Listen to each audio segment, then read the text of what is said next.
Hello everyone and welcome to Handmade Hero Show. We code a complete game live on stream. We are going to continue playing around with what we've got now. It's kind of a wide open field. There's tons of things to do. And so we're going to do them. I mean, that's just how it goes, right? So at the end of the previous stream, if you were here for that this morning, we actually were fixing some camera stuff. And so in here you can kind of see that we've now got it so that the camera is nice and smooth. But we've got, we had a list of camera bugs we want to solve, and that was just one of them. So you can see another one is correctly computing the lighting area, because I guess had some kind of hack in there beforehand so that if you change like the camera angles and stuff, it will no longer compute the correct area for that. And so we want to do something clean for that. And then we had a whole bunch of other things too, like we wanted the rooms, bigger rooms, we wanted them to scroll. So like a room like this, we wanted to like scroll along with the player. So that's why it doesn't zoom out as far as it probably should in that case.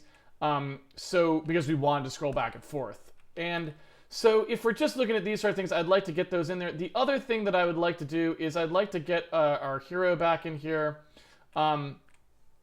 Like we've got our little cats in there now, and they're using the correct art, and I'd like to get the hero in there as well.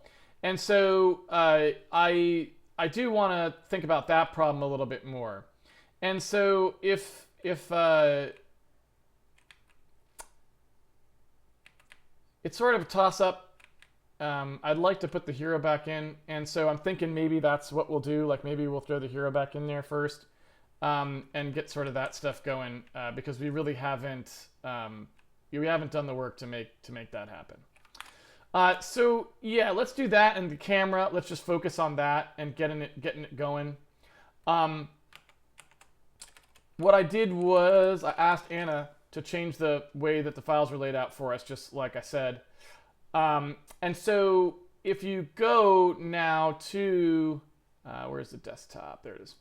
If you go to if you're someone who pre-ordered the game and you are so you have your Sendal download, there's a new art pack 2, and you can see that like in here there's bodies and heads now. So now like just like we said we wanted to, now there's just bodies and there's heads, and those are separate, right?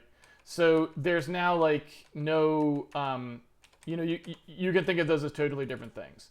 And I know it's a little bit weird in the human world because like if you look. There's like even different skin tones on these now. So, like some people have darker skin, some people have lighter skin, some people have in between. One of these is a baby, whatever. But I mean, it's a multicultural world at this point. So as far as I'm concerned, on Handmade Hero, you can put any head on any body. That's just how it's going to go. So like, it doesn't matter. I'm not going to say that you have to have the right head on the right body. You can just have the head is the character and the body is just whichever one you happen to be in at the time. It's fine, right? So that's the way I wanted to do it because I wanted those to be more mix and match. And so that's what we're going to do. So on here, we can replace those ones that were welded, right? The ones from before. We can replace those with the new files. And so they don't have to be sitting here and pending anymore, right? So we can just delete all of these and take these ones from the new art pack, and we can drop those directly in here, right? Before I do that, though, I kind of want to look at these tags and just try to name them up, because you know how we've got these like different tags that we're using to identify these things. I want to be able to identify all of these like orphans and stuff by their traits, the bodies anyway. The heads can just be arbitrary, right? The heads are just like characters, so it's like, that's Ralph and that's, Lisa or something, right? We'll have specific characters that go with the head, but the body is always just, kind of whatever the body is. And that's, I don't know. Don't ask me why, that's just how we do it. I mean, they're limbless orphans, right? Maybe that's just how they are in this fantasy world. They don't have arms and legs, but they do have the ability to have any body on any head that they want because, I mean, that's how the world works. It's fine. Don't overthink it. someday, in the real world with science, you'll be able to do that too. You'll be able to have your head moved onto a different body, and it will be arbitrary. It won't have to look anything like your head. It doesn't have to look the same, like it has the same genetics. It can just be like, yep, we took this head off of here, and we stuck it on this other body, and now you have the other body, right? Who knows? It can happen.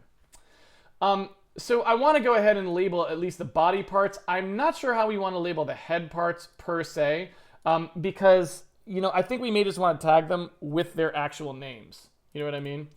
So we'll have to name each of these characters. So, you know, we'll have to name them something, right?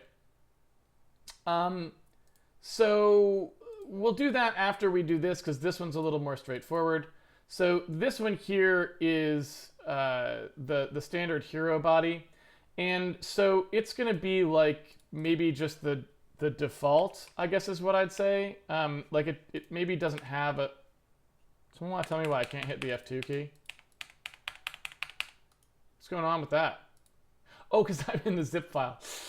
Sorry about that. I didn't mean to be in the zip file.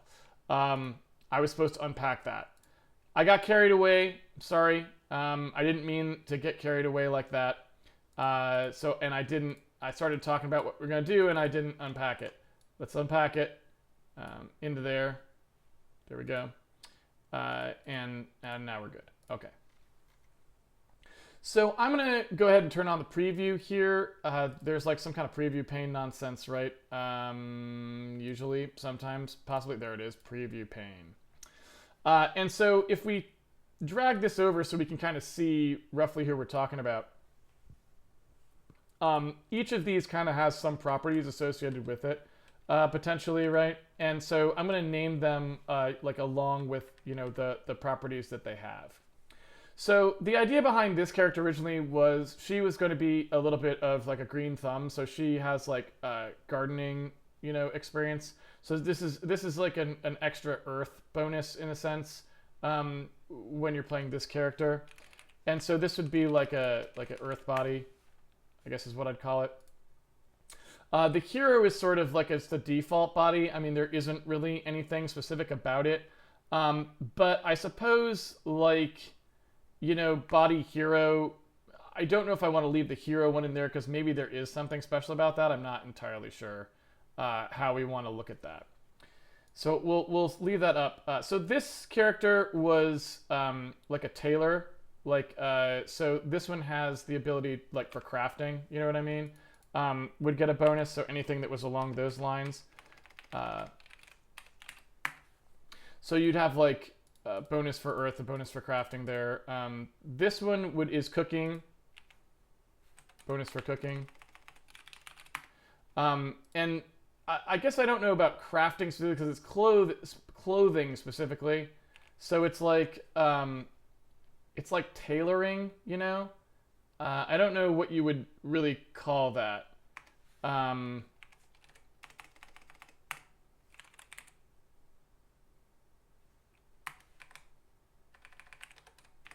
Maybe like that. Yeah, something like that. This one was like good with animals, I think.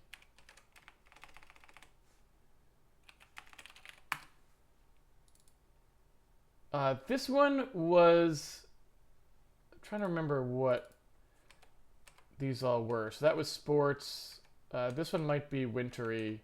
The baby. So yeah, I think this one was like... this one was sort of like more gothy, like so a little bit more. So what I'm looking for. Had like more like necromancy, like sort of vibes. You know what I mean? Like a little bit more able to deal with like nature. I mean, undead stuff. And so I don't know what we would call that, but.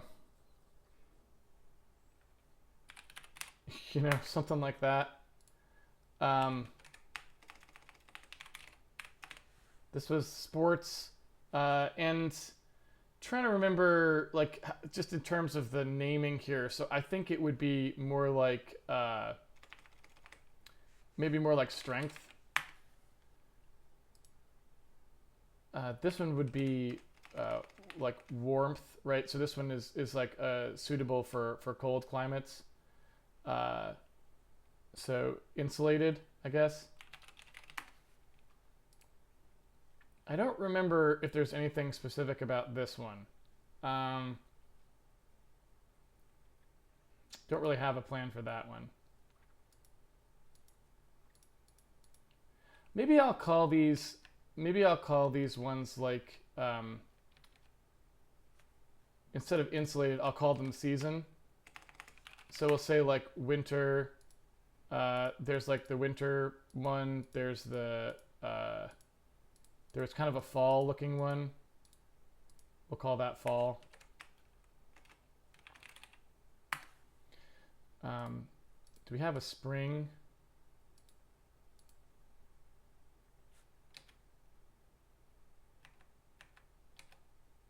That seems spring-like to me.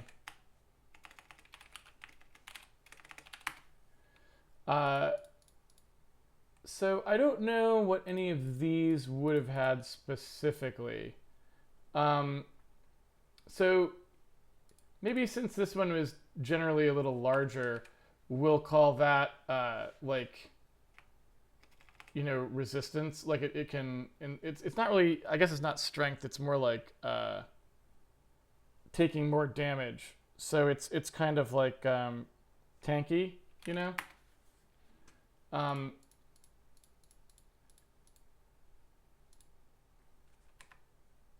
And I guess it's hard to say, you know, is that the more wintry one or is that? I think that is, in a sense. And maybe that's more like spring and summer kinds of stuff. I don't know. Let me see. So what was the fall one? Maybe we'll call that spring. Well, so this will be summer. This will be spring. And this will be fall.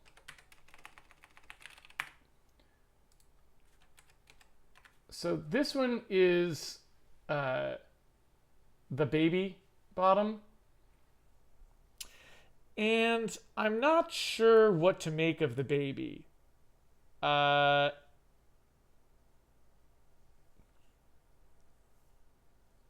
than the baby's awesome.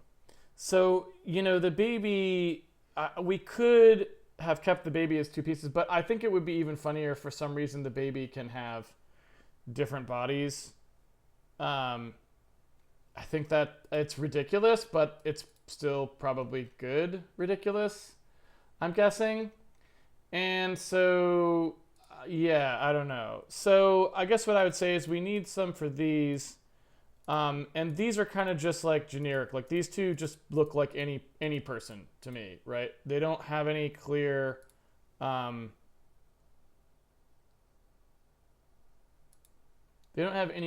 like suggestion of something that they would be different, you know, in some way. And the baby, unfortunately, I would say the same thing. I mean, it's a baby, but it's just generic baby.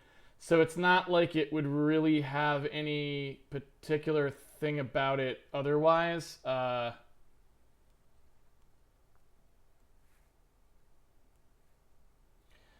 I'm not sure. So I might just call this one baby. And we'll think about what we do with it later. And then for these two, I'm going to say like maybe them and the hero. Maybe these are sort of just a couple default bodies you can use, and they don't have any particular thing associated with them, you know, tags-wise. I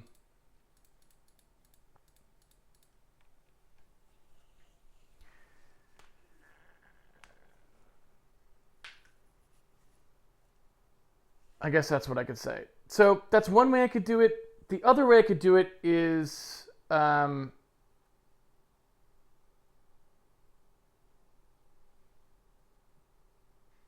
I think that's the way I want to do it.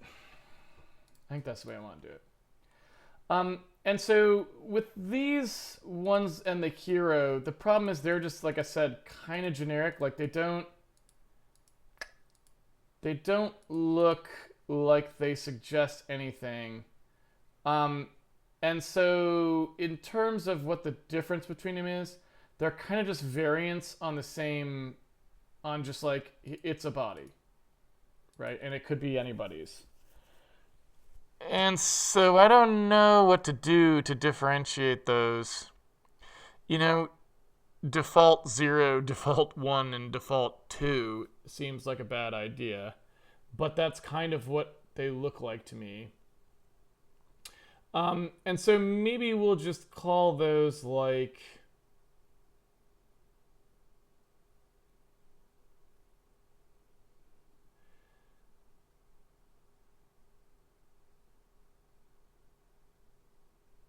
What are some things I would want to have that are just like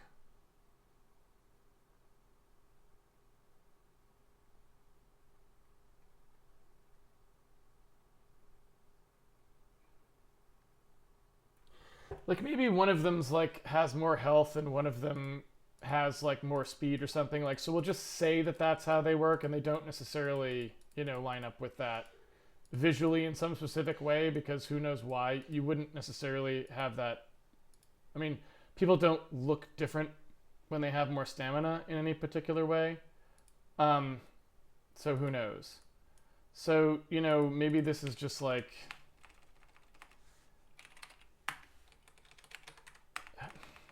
I'm just kind of making that up. And it's probably not great to have those being things that are just like arbitrary, because you'd like the visuals to like back that up. But maybe we can like redraw these slightly so that it's like maybe there's a lightning bolt on it or something, right? And maybe like for the hero, there's some difference here. Like, yeah, I don't know. And for the health one, maybe there's some reason why this would be good. Maybe it's like a medic kind of a looking thing, or I don't know, right? So we could like update some of these a little bit in the future to make them go better with whatever that is. And then we're just really left with the hero, who it's like, I don't know. Like I'm not sure. I'm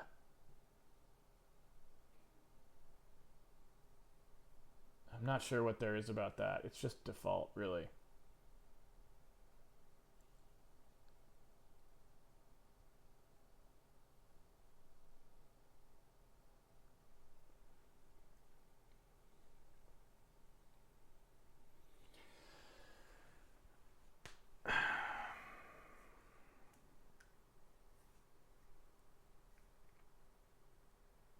Yeah. So we already had a thing here which was dark.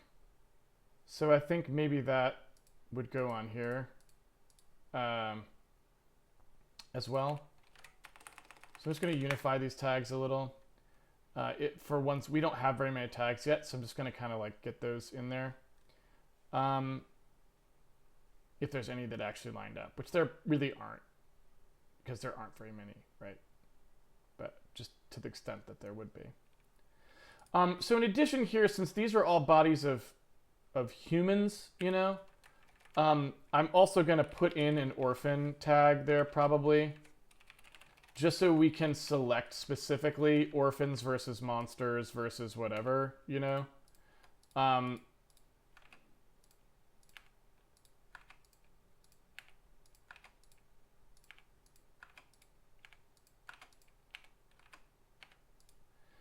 and this may be dumb what I'm doing, because we have a lot more editing features now, and so it may be that doing this stuff, doing this markup in like the in the files is stupid now, and we could just do it inside an editor in the game. Oops, didn't want to do that. And I'm just gonna plow forward with how we're doing it for the time being, but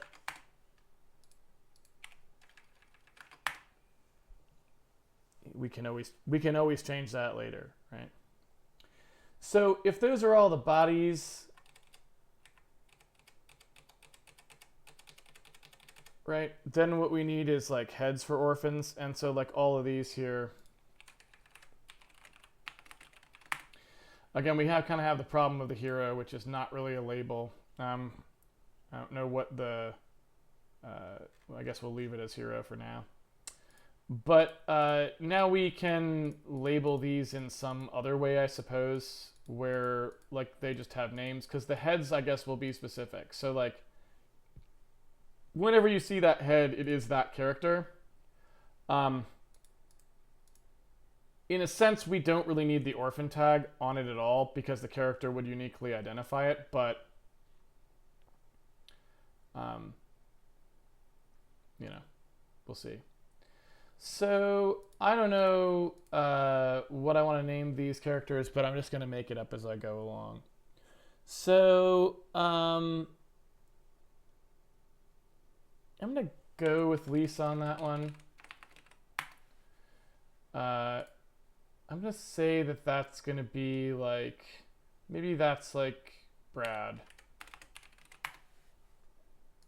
I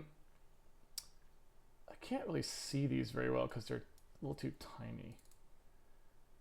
Let me get there. I'm gonna how about Carla? I like Carla for that, maybe.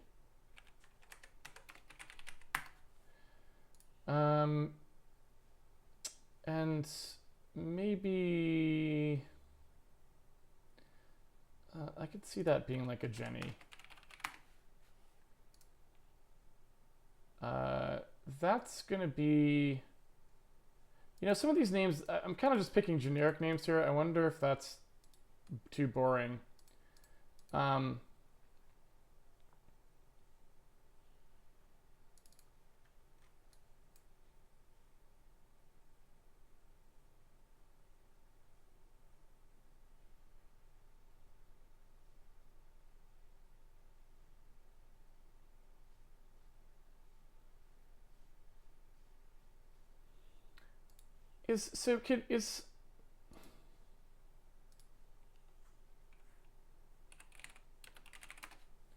feel like Drew might be good.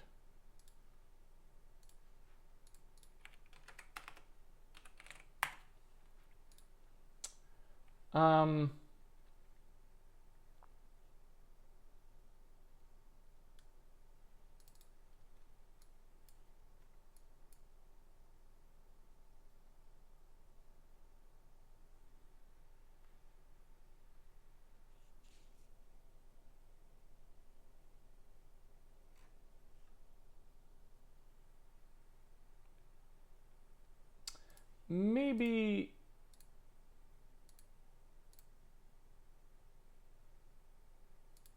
I'd like to put a Lambert in here. Just not sure who the Lambert should be. You know what I'm saying to you? Maybe that's actually Lambert. So I do think these were a little bit too. Maybe that's actually like. Maybe that's actually like Cassidy. Is that a name?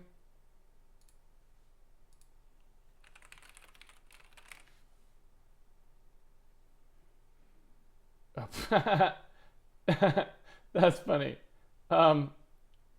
This is actually someone's stage name, I guess, or something. Like, and it's telling me their actual name. It's a hip hop artist. That was funny. No, I wanted this. Yeah. Curly haired. Well, I don't know. The hair's not that curly, but oh well.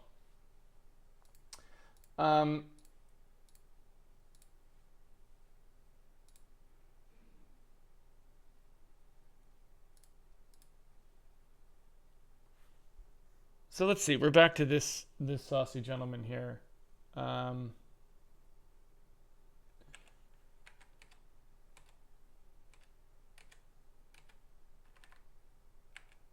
Maybe that's Brahm.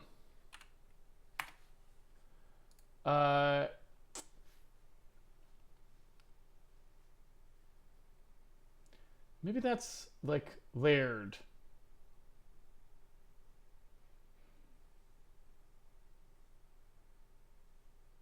Or I could see like Is Laird a good name?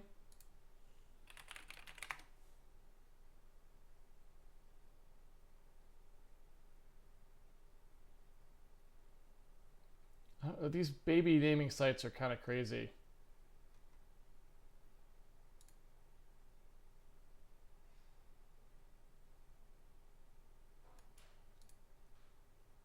This is not helpful. Lord of the Land. Huh.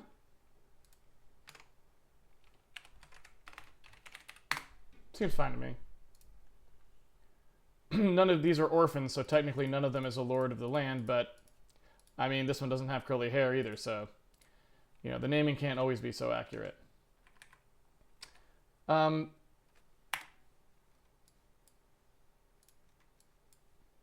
think that one was like the Christian Slater orphan.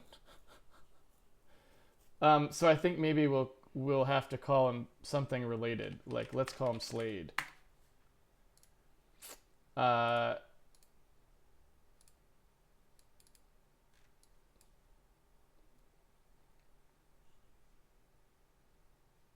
feel like that's like a Rhoda. Is it that way? Is that a name? I don't really love boring names, so I kind of like was trying to give them generic names and it just didn't work.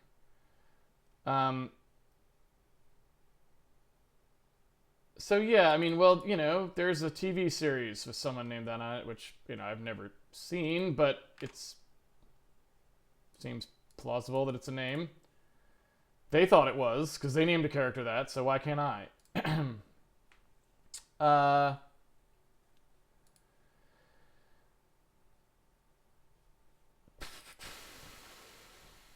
That's the baby.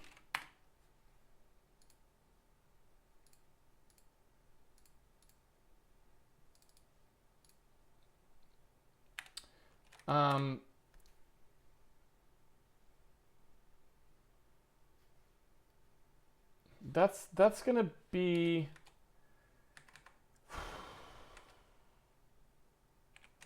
be Giles. That's gonna be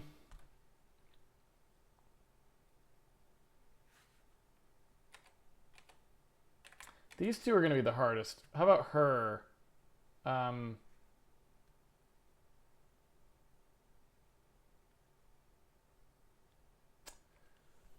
mm,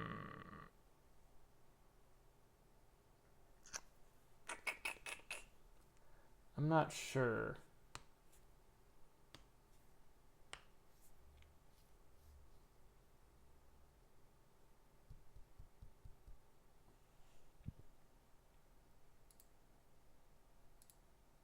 You know, I could see this being a Dylan, actually.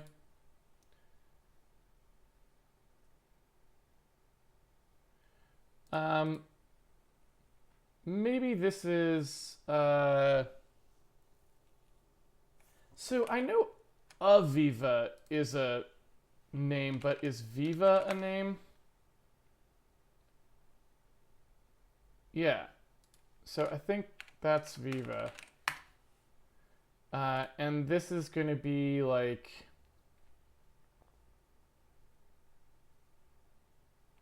It's going to be Tony, I think, honestly. It might be Tony. Well, it could be Anthony. Tough. We're down to the last one here. It's a tough call.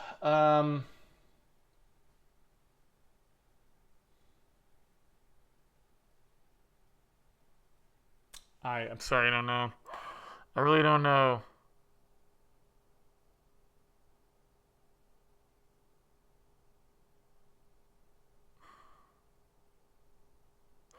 Gordon, Tony. I'm just not getting a lot of great name vibes from this guy.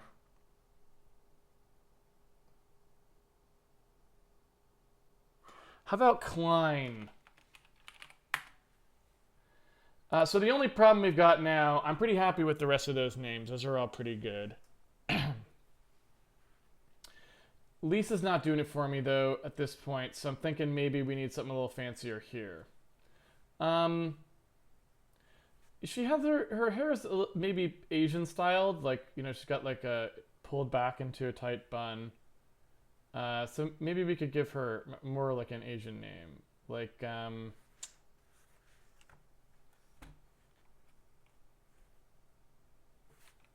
maybe like Sunny.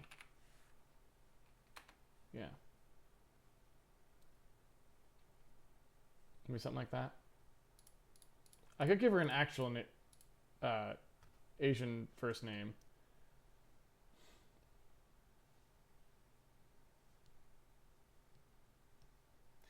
I probably wouldn't be able to say it right though. I guess I could say it right if it was Japanese. I wouldn't be able to say it right if it was Chinese or Korean. I don't know how to pronounce most other Asian languages or Vietnamese or anything really. Pretty much only know how to pronounce Japanese.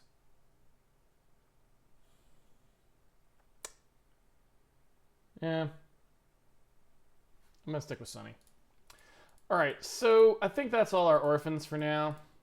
You can always add more orphans. That's true of any game or any work of any kind, really. So I want to go ahead and import those in, and they're pretty straightforward because we already have the tags set up for importing these, just in general. So I should be able to like copy the body and head stuff. I should be able to use the top half of character and the bottom half of character as the import rules for those. So we really shouldn't have to do anything special there, right? So what I should be able to do is I should be able to go edit the tags and just add in the tags in this case that we need that are new. So the ones that come from the rest of this stuff. So we would have a tag baby, a tag cook, a tag dark already exists, earth, tag fall, tag health, tag hero. Is there already a tag hero? No.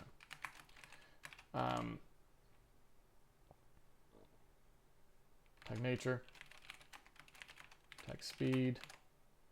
And nature might be the wrong way to do it, so let's call it fauna.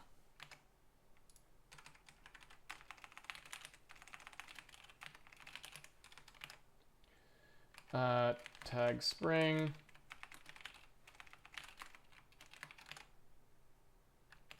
strength, summer, Taylor, tank, and winter. And we also need tag orphan. That's just a separate thing that's going to get shoved in there.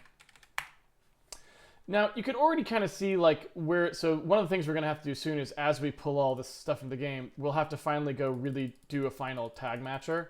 Because you don't want to be doing these the way that we were doing them anymore, because you can kind of see how huge these vectors would be if we were doing them non-sparse. So it's just dumb the way they're being done currently. But, again, computers are so fast these days that sometimes it takes you have to get pretty far down the line before it actually starts getting slow, and so just take my word for it, it will be slow. It just hasn't quite hit there yet, right? So in here too, we've got like I think we've already got in the assets themselves, we already have like bodies and heads, right? So we don't actually need to make that distinction. That's already in there. So in here we have the heads. So we just need all these. We've got tag baby. And so tag baby and tag hero should really probably be specific because they're actual characters. And then we just go through these. We've got, Brahm. We've got Carla. We've got Cassidy. We've got Drew.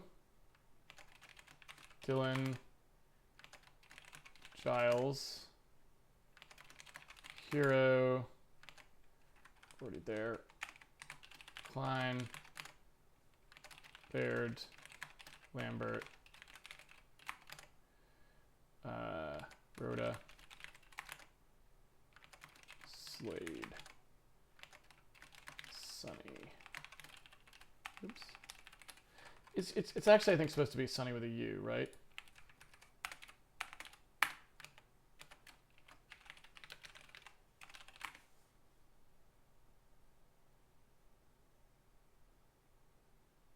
Yeah. And Viva. So we've got our, we've got our named characters in here. So that's all good. And then we need inside of our tag sets to be able to get all these in there, right? Because they're all new. Here's where macros would be helpful. Alan.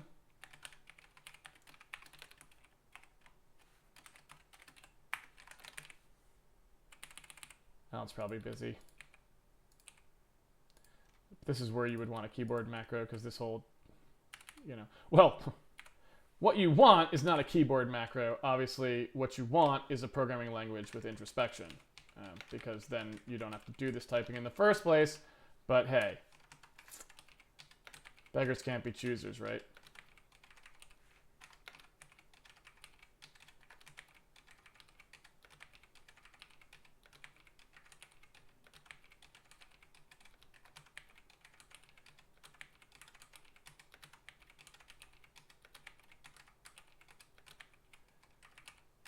All right, and last set.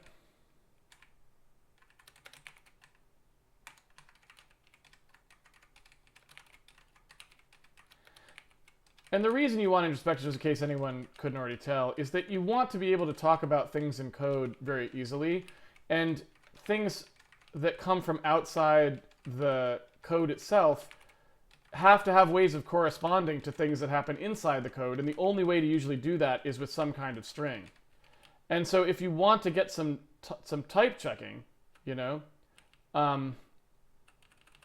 need to define those somewhere, and otherwise you won't get any type checking.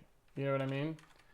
And so doing that in C is just, and C++ is horrible because they never added any compile time code execution. They never added metaprogramming of any real kind. They never added introspection.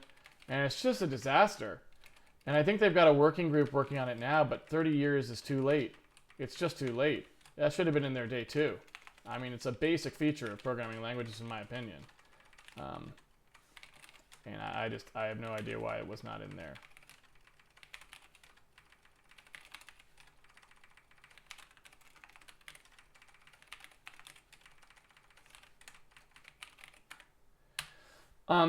So now we just have that set of tags available, and we can import the bodies and the heads in there. So I'm going to go ahead and set that up. You can see here we've got the import stuff that's going to come in here, and one of the things that we've got is an import type that says, like, what are you loading, like a body, a head, or whatever, right? And so where that ends up being, there it is. So in here you can see, like, we have the character sheet, and we want to have 2 ways of doing that. We want one to be if you're actually processing the whole character, and then we also want you to be able to put in a head or a body separately, right? So we want you to be able to do both of these, and this is still the correct iteration, but it's the correct inner piece, but the outer piece we only want to do, like, directly one of. You know what I mean? So this we want to share. And the y-index mod 4 part here, like, just kind of still works in either case. So I believe what we want to do is just in this part here say, like, this is a head, and you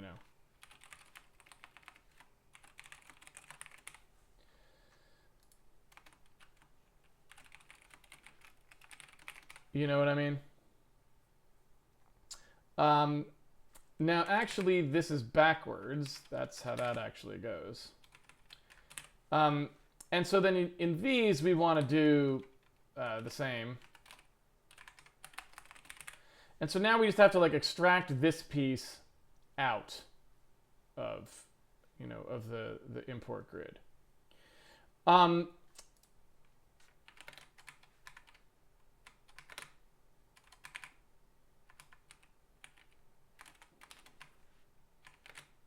think that's basically what we want to do.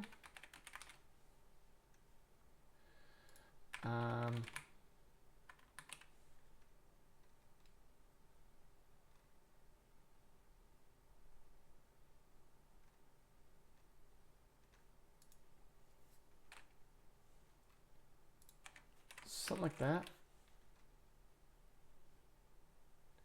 I mean, another way to do that would be, since the tag stuff is never really discussed anywhere else, you could probably actually do it more like this. Right?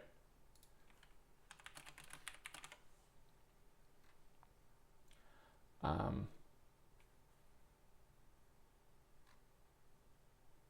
think that just works.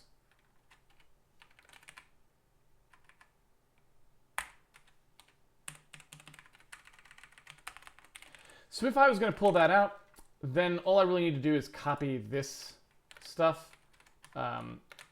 This becomes import body.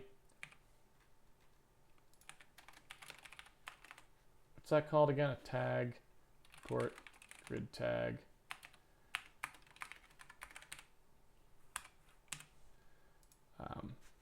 So in here we just say import body.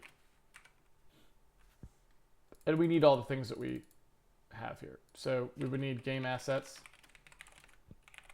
We need the X index and the Y index. We need file name and errors.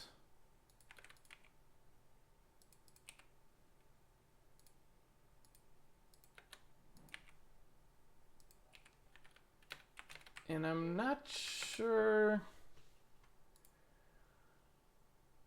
we really need anything else. I'm pretty sure that's all done at that point.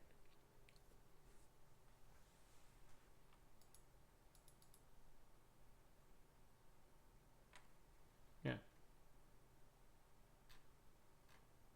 So I'm going to say that just works. And then here, this can just do an import body or an import head, depending on which one you actually were in. And then up here, we'll say that there's another one of those, that is internal import grid tag for the head, like so.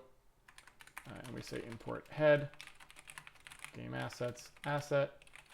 And then we got the file name, the errors, X index, and the Y index. Right. I'm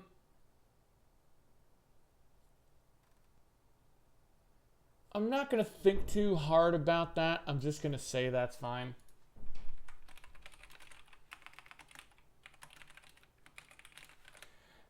There's other ways we could do that that may be better or cleverer, but I'm not going to care about that. And in here, I'm going to take the liberty of subtracting 4 rather, away from this so that those actually start at 0. It won't matter because this code actually mods by 4 anyway. So, but just in case we start looking at the value directly, that way these will always have the same X and Y indexes, regardless of whether they came from a head only, body only, or combined file. They'll still work. Right. And so then I also now want to trigger the import. So I want to say here, look, it's, it's a multi-tile import in either of these cases, whether it's head or body or anything else. And I think that's it. So now those should like pull in, who knows if they will or not. We haven't really pounded on this code path much, but basically that's the long and short of it. So in here, I'm going to say, let's go ahead and do the result that we'll generate it here. That gives us back the import grid tag thing. And we should be, I guess I got to do the same here. We should be good to go with that.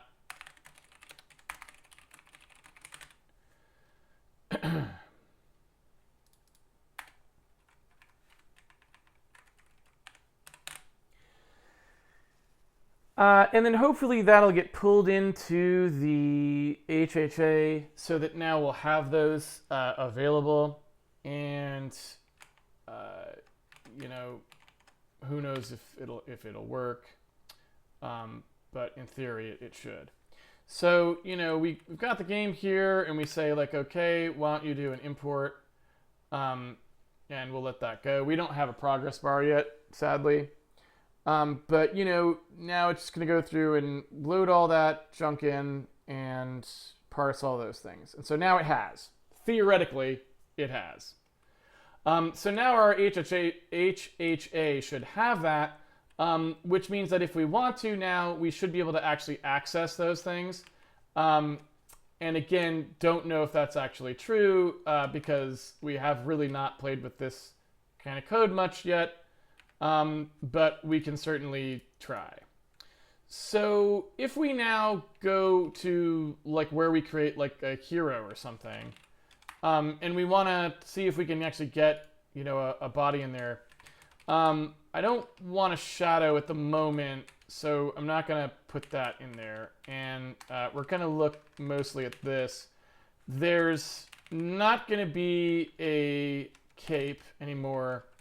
There's just going to be the hero, and I guess I'll leave it like that temporarily. I don't know.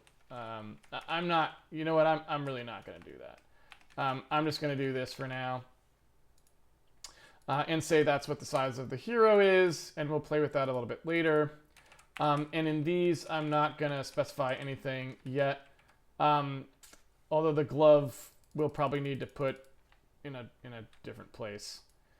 As far as piece moving is concerned, I don't know why this isn't set to being bob based, because I thought it was supposed to like hop and stuff. And so I don't really know, maybe that gets set in here with these controllers. And so maybe that's why that's happening there. I'm not sure. I'll have to look. But anyway, in here when we add these pieces, we now need to do the connections on those. So much like how we added, the cat. I don't know if you remember that. But now that we actually have sort of skeletons happening here, whenever we add new things, we have to connect them up. So if you look at here how that's working, we need to do essentially this. It's exactly the same thing. And for the glove, I don't really know, like that. The glove is a little depressing because the glove kind of wants to be its own entity. So I'm not sure, like, I might say that really shouldn't be there. Honestly.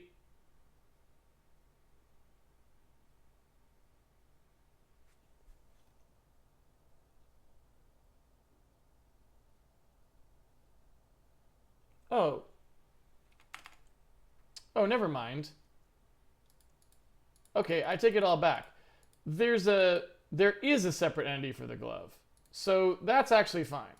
So these actually are good. Like, I have no qualms with that. Like, the glove and the body, yeah, okay, that's good. And so really all we need to do here is make sure the body is connected to the head, and so that's fine, actually. Okay, that's all good. So we have the body here and the head here. And I guess what's happening there is like, yeah, the head was moving separate from the body because of dodging there or whatever. Huh. I mean, I'll be honest, I could leave it that way for now. Maybe I will, but we should think about how we want to animate that a little bit more in the future. All right, so if I didn't want to do anything there, that also explains why this thing didn't have to get set to any kind of animation parameter there. So if I want to keep it that way, then really what happens is we don't connect these up at all. They're all separate things floating in the world, getting animated separately as completely separate pieces. And that's fine.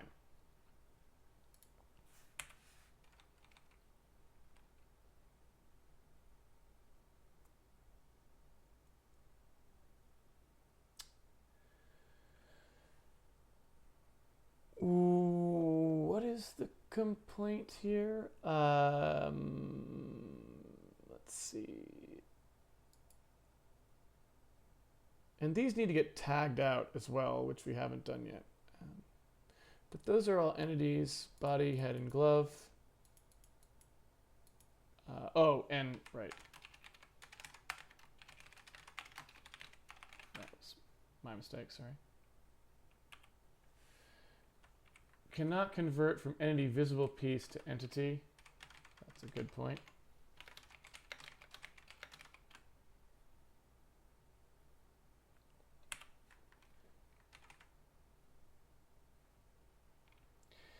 So connect piece to world is inside entity gen, I assume. And probably just needs to get exposed so that other people can call it.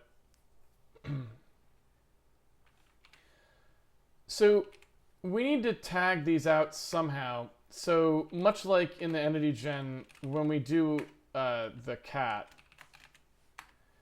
we need some way of tagging this entity with tags that mark who it is. You know what I mean?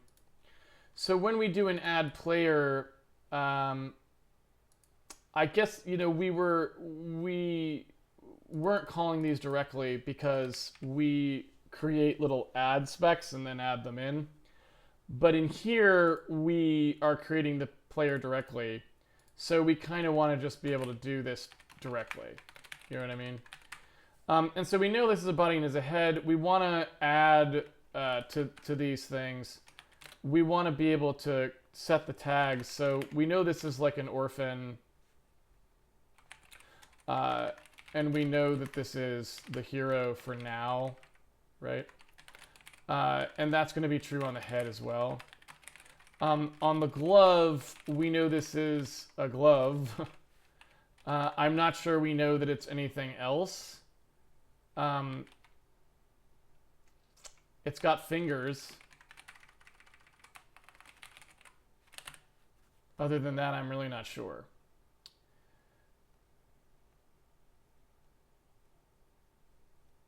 Okay, so inside IndiGen, this add tag probably also has to get exposed there, so the people can be calling it. I think that's it.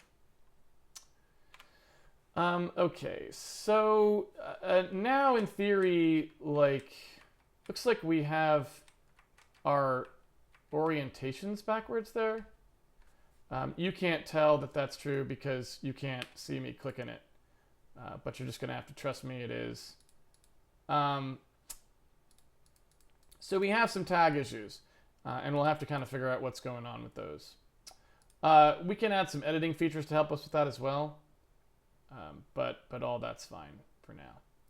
So, you know, it looks kind of fine here. I don't really want to change these, but for the most part, you know, these are selecting the correct things. To a certain extent, and so you can kind of see like the scale is bad and all that, but otherwise, you know, we're not too far off. So I want to know, did I accidentally, did I specify the wrong height there somehow, like the wrong selection? Let's see what happens with the Burmans. They're like right, up, left, down. Right, up, left, down. So I don't know if I screwed something up there in terms of facing direction. But I may have. Either way, I think if we just go in here and set this down to a more reasonable size, we should be in better shape.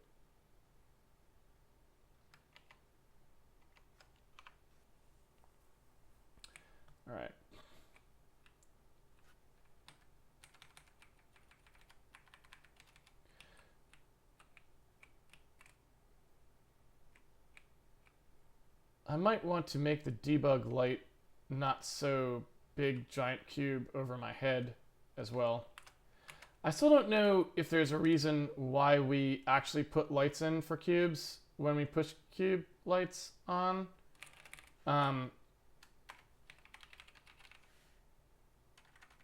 Because we want the ability to light things probably without doing that, if that makes sense.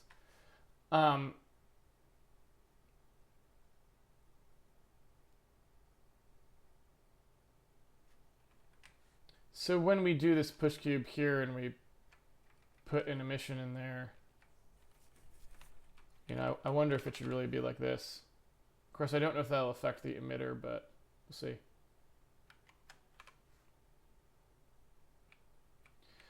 So that way the lights are just not so onerous there, right?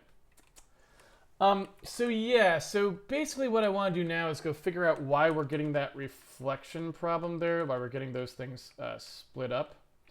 And then we're also picking the lean left, lean right version of the body, which I suppose I can temporarily not do by just picking one of the different bodies, but I'm not sure that's not the most pressing concern. Like the most pressing concern is why does the head not pick the right angle? I do like the fact that the default head now is the baby. That's pretty awesome.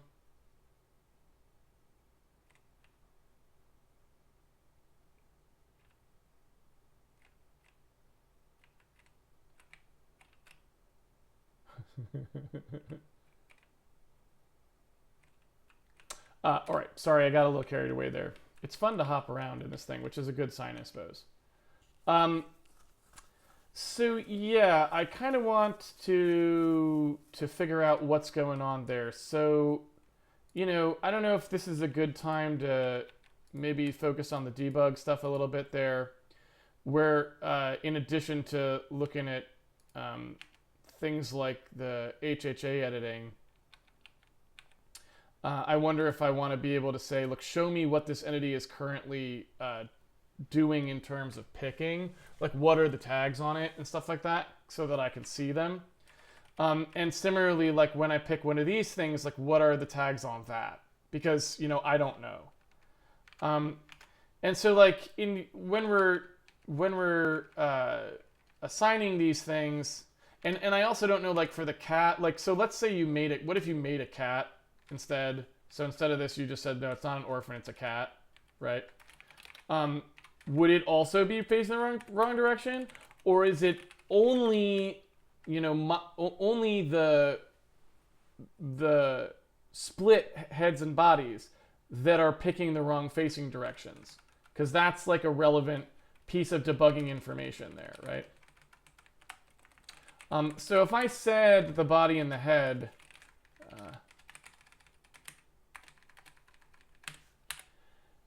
were actually cats, you know what I mean, instead of orphans, what would I get in this case, right? So yeah, like those are correct.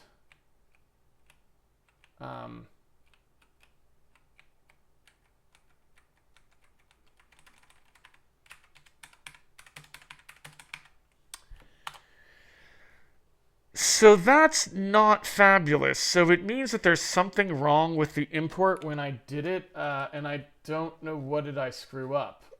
So that's unfortunate. I made a boo-boo, and I don't know why.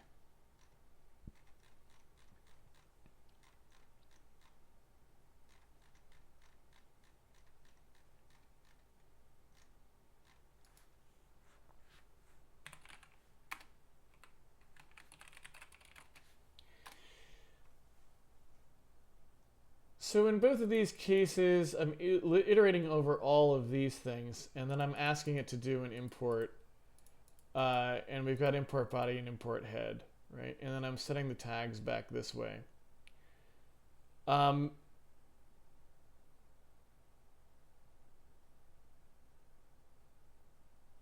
you know, this routine, if I screwed it up, that's not really relevant because we didn't use this routine. This routine never got called. We're only using these two. That's it. So when we do like import head,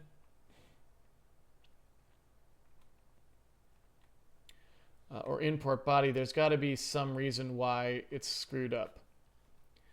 So in here, we take the y-index mod 4. That should just be 0, 1, 2. Like that should be... Am I passing the wrong thing? No.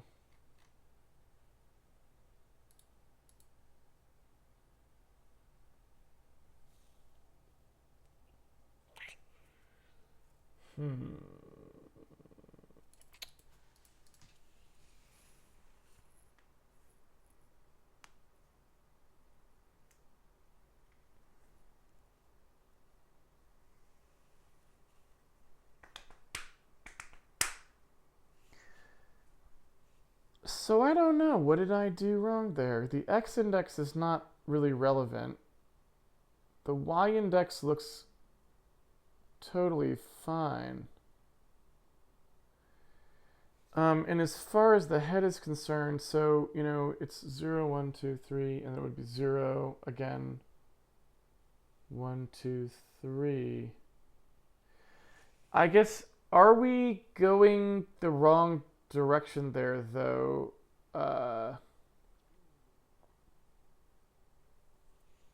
But if we were going the wrong direction, it should have been wrong in the other one as well.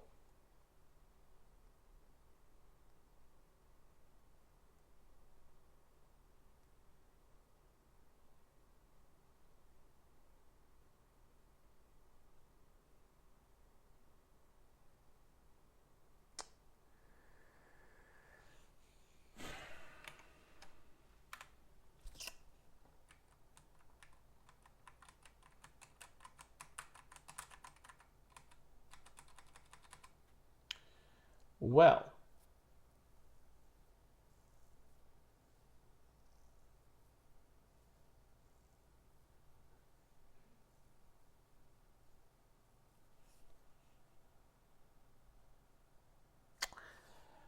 I can't guess, so I'm just going to have to debug. There's really not much more to it than that. So for some reason, when we got in here and we were doing an import head, I guess I also don't know. Let's turn it to another one of those characters. Make sure it's wrong everywhere, and not just on the hero. And for some reason, but yeah. So assuming that we add player here.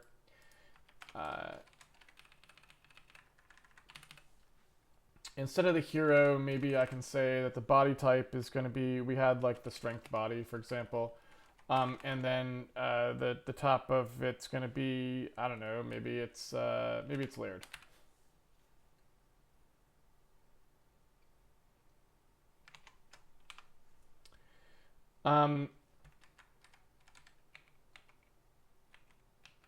So, like, it's literally just the hero that has the problem. Like, layered is totally right. How about somebody else? Like...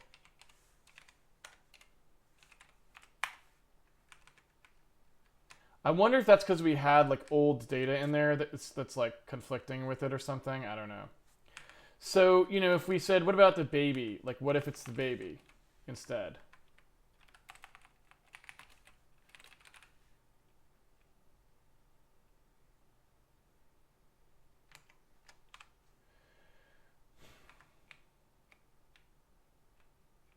I gotta turn those particles off. Or at least get some real particles in there. So essentially everybody works except for the hero, and it just, I wonder if that does kind of seem a little suggestive at this point. And I do wonder if that has something to do with, yeah, all right. I'm going to turn those particles off temporarily where we spawn them.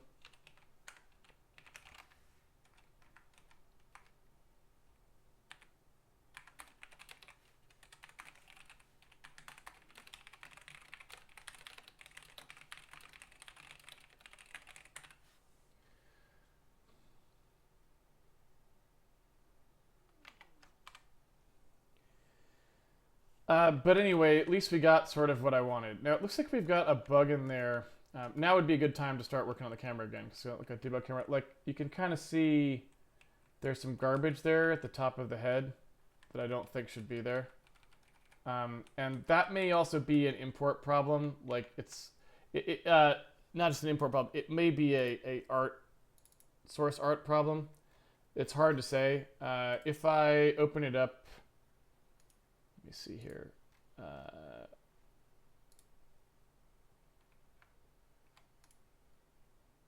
I'm going to open it in GIMP.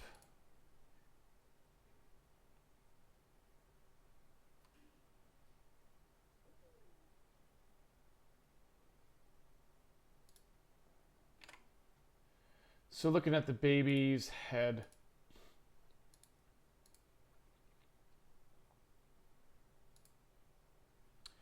If I load in the template and I just put it over here, I just want to make sure that it's actually correctly aligned. It looks like it is though, so it looks like some kind of a asset problem.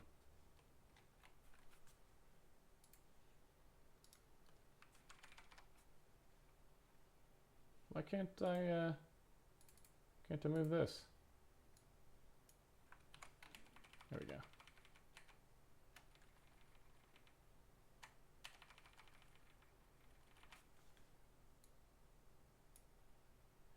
So that looks like it was fine. I mean, there's plenty of clearance around there, so I'm not sure what was going on there with the baby head, but it does look like we've got an import bug on the baby head.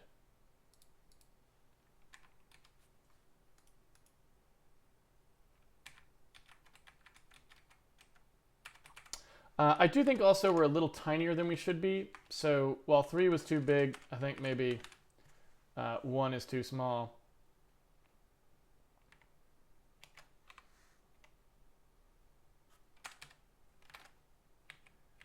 That seems like probably more the size it should be.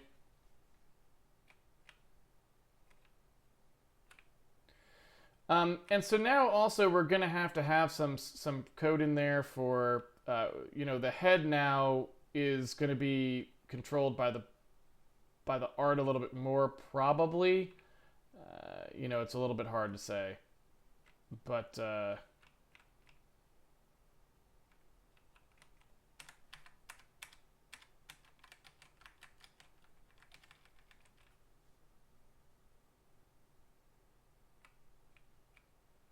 so that may have, was that actually just a texture transfer issue? Because you can, if you notice, it's not there now.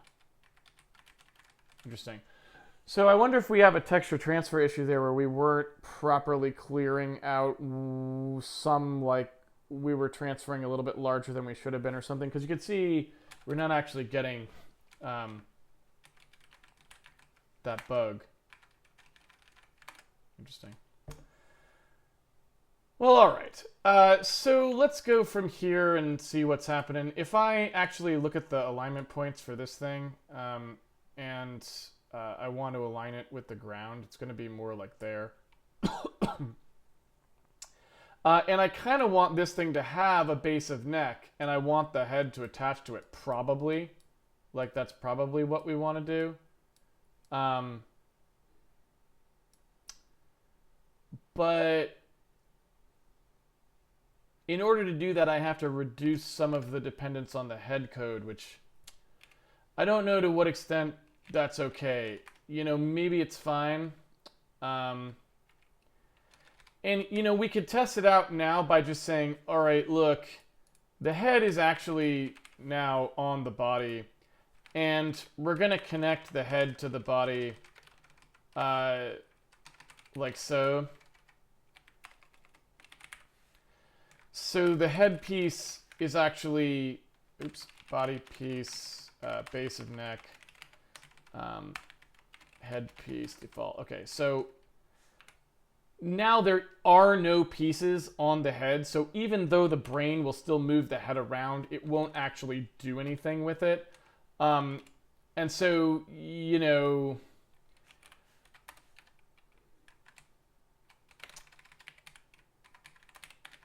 it will allow us to see what this is going to look like before we pull the head controller code out, because we don't really know what's going to happen there.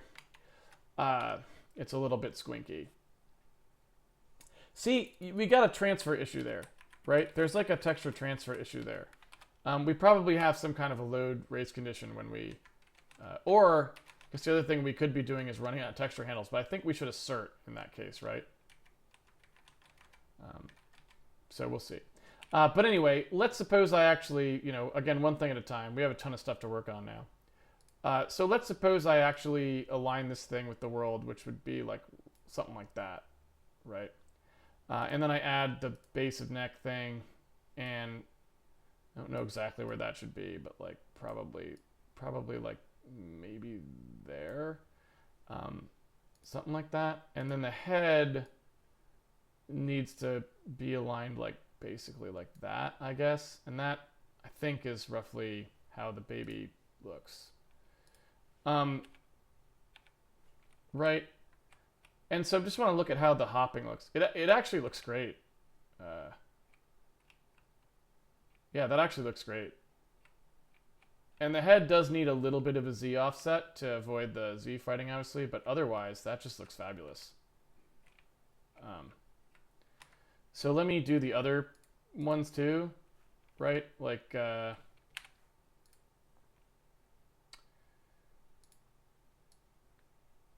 so I don't really know. And, I can kind of like swap this all around, right? That looks about right.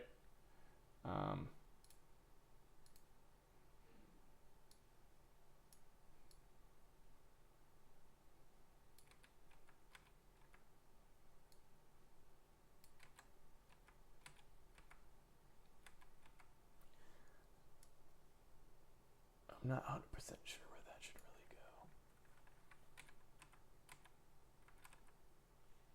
Yeah, I don't really know, but something like this.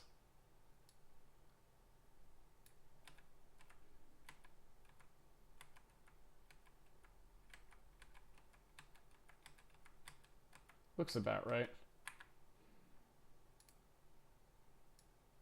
You can see why I wanted an editor for these, because can you imagine not having one? Like, there's so much art, even when you just do a little bit of importing work, there's so much stuff that just if you couldn't do it with an editor, you would go mad, right?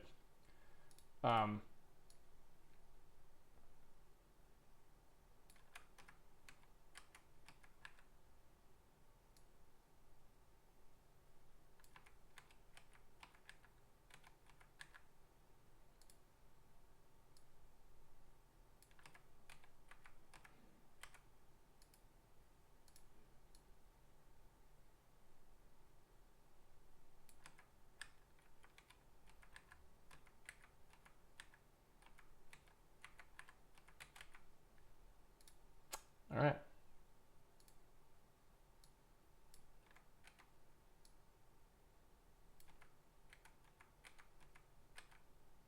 I think that's probably right.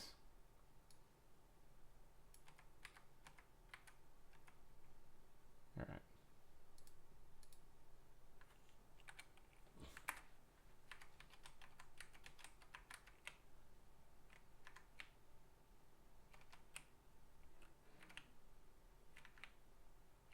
So that's pretty fun.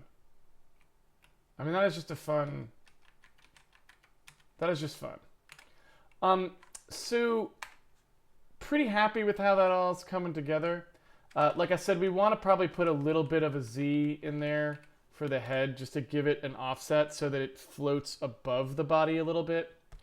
I don't know how much it should be, but we got to find out what that bug is right there too. That transfer bug, like what's happening there. But anyway.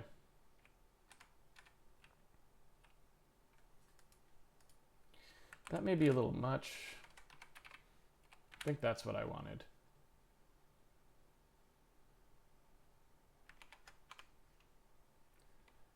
All right.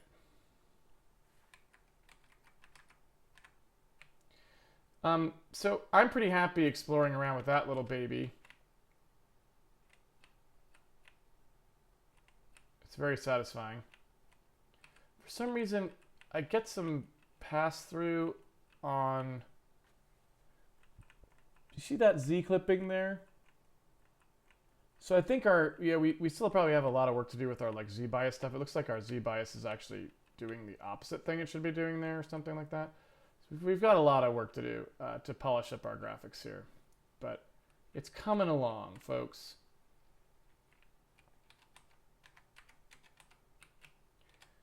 We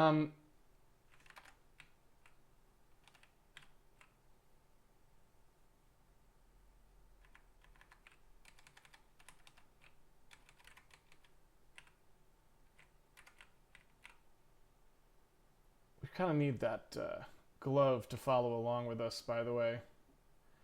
I don't think that would be that hard, would it? I mean, it should just be floating along with us, and then when we hop, it hops with us, so I don't know why it's doing what it's doing at the moment. I don't even know that... I don't even remember writing much glove code, so I think it's probably just doing some random residual stuff, who knows what. But I'm liking that. So I think now, you know, that's good. Let me set ourselves to somebody who's not busted. Who is also not the baby. And we'll pick, like, you know, we'll try to figure out what the right size is. So let's take,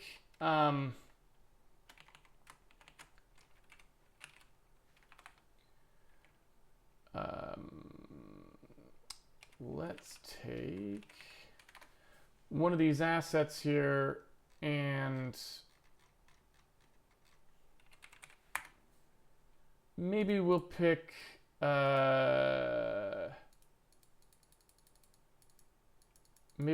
Cassidy.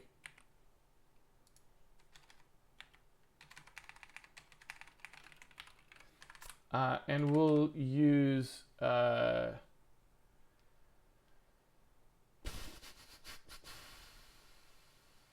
actually, you know what? Let's do Viva instead. And we will use maybe the spring outfit.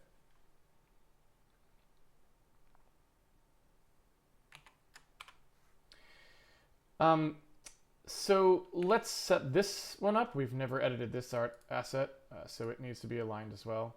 And so in terms of where it should sit, it's probably like roughly there-ish. I would say. And again, remember, we have to fix all of our Z-bias stuff, so the fact that it interpenetrates is correct. Like, it's supposed to come out a little bit there, right? So let's say base of neck. Let's place that. It's pretty clear where the base of neck is on this model. It's, like, actually pretty explicit.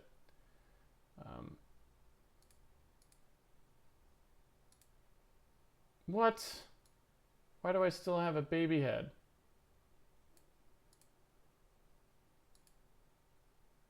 What's that about?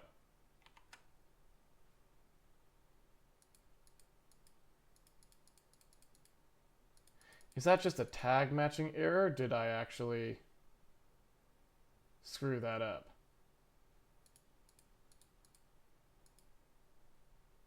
Oh.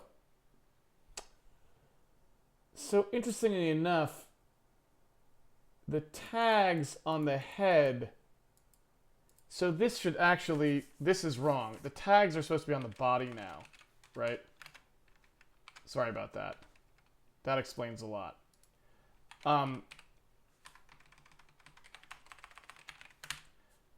Right, it's Viva and she is in the spring dress is actually what's going on there.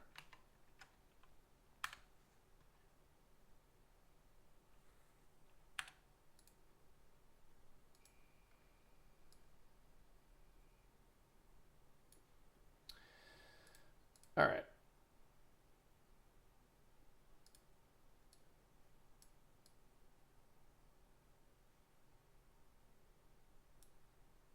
There we go. And we need to edit our head and set where that goes. So that's the base of neck is probably roughly there, right? So that's looks sized properly to me. Meaning that does look like the size that the orphan should be. So I think we have the scale set at least somewhat right.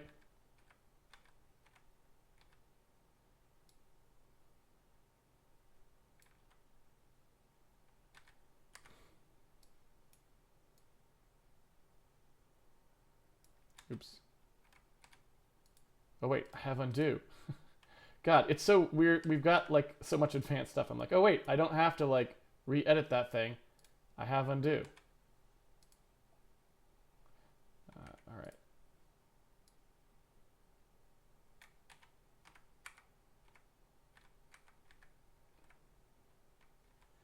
So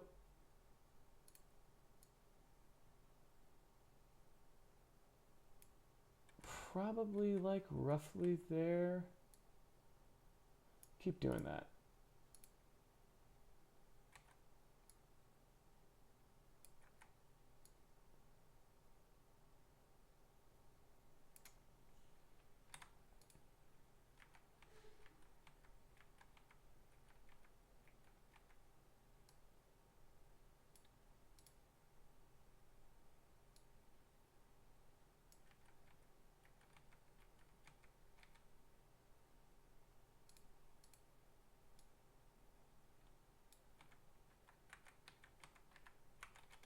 Okay, that seems better.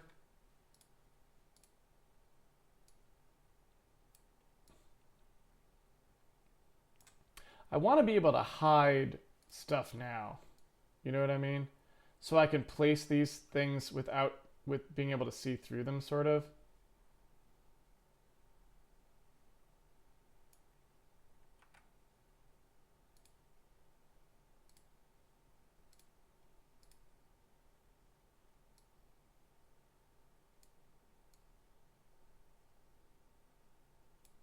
It's really weird stuff going on with these texture pulls. That might be an art asset error, though. We'll find out. But we got some debugging to do, suffice to say.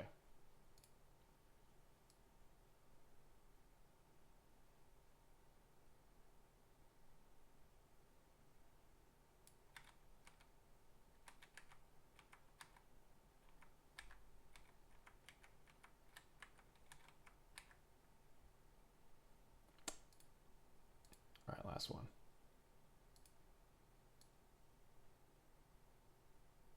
Oh, whoops.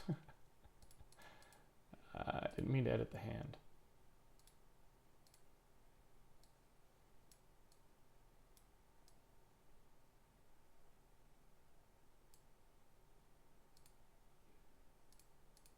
And I think that's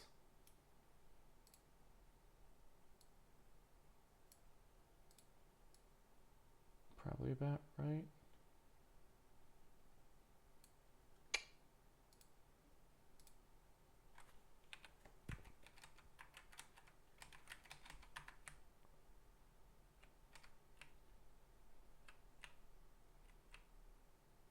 I mean, that seems pretty good.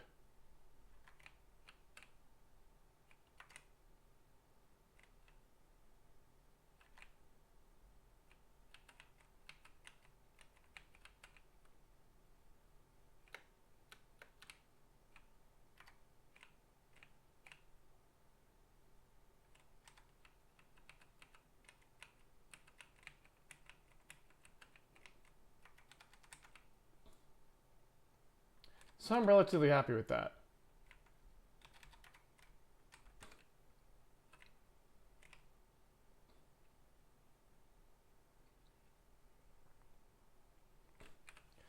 I don't see any obvious problems with like perspective there.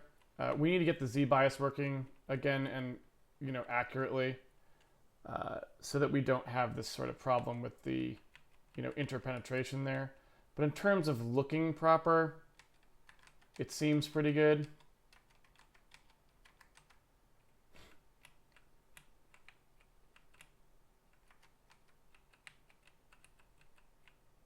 So I think that will probably work just fine. Now, there is, of course, the fact that it feels like the scale wants to be somewhere around there, but it's kind of ridiculous because the orphans then are like really much too large for like the walls and stuff.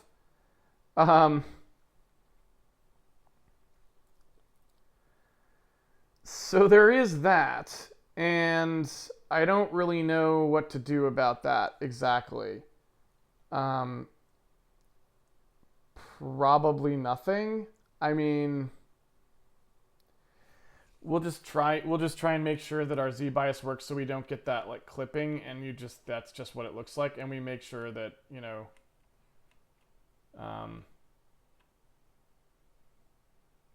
yeah, I mean, I don't know what else we could really do, because, you know, that seems like roughly what it should look like, and maybe it's a little large. You know, I mean, maybe it's like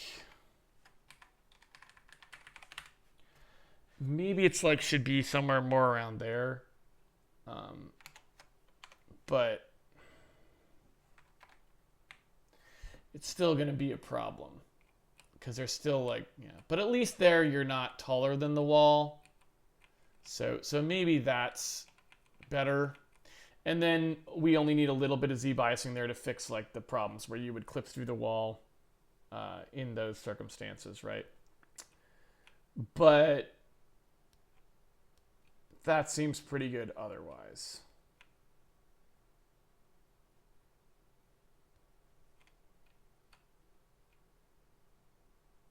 All right, I'm pretty happy with that. I don't know how much time I've got left. Um, I would like to get the debug camera going probably now. We got a lot of stuff to work on. Like, you know, I mean, there's 100 things to work on now.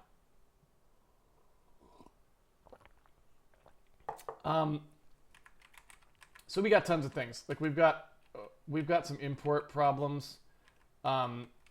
We've got some transfer problems. So I think, you know, and looking at some of these things, I'm just like, where's that coming from, right? Like, if I look in the source assets, I'm not sure that that's there. Like, I'm not sure that's a bug. That may be our bug. And again, it's hard to say. So if I go into Handmade art, that's Viva, right?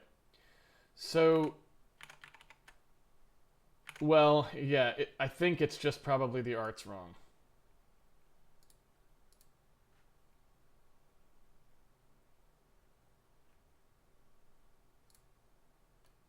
Yeah, the art's just wrong.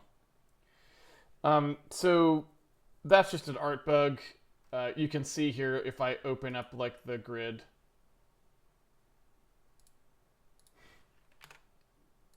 And do the same thing I did before.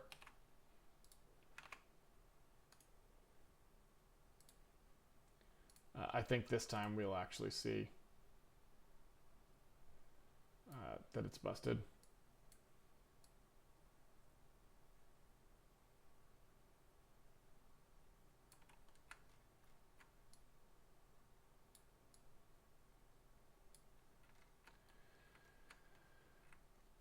So that's not our fault, right? That's actually the art asset's just wrong, and that's not a big deal, right? The artist can then just go edit that later, and so we can raid bugs on stuff like that. I guess that tells me what I do want to do right now, though, is, you know, inside the in-game editor, we know, in theory anyway, I think, that for any given entity in the system, we should have tracked the errors on the entity in the system, which means that in the asset stuff here, baked into the annotations,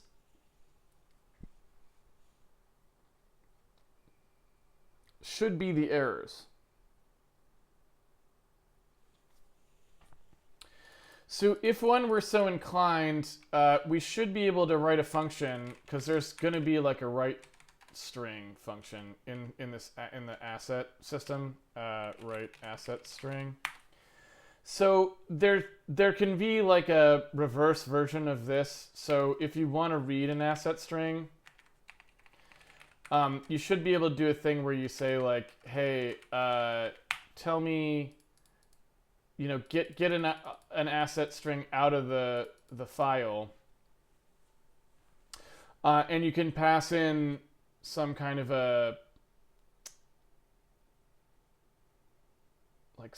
place to put it.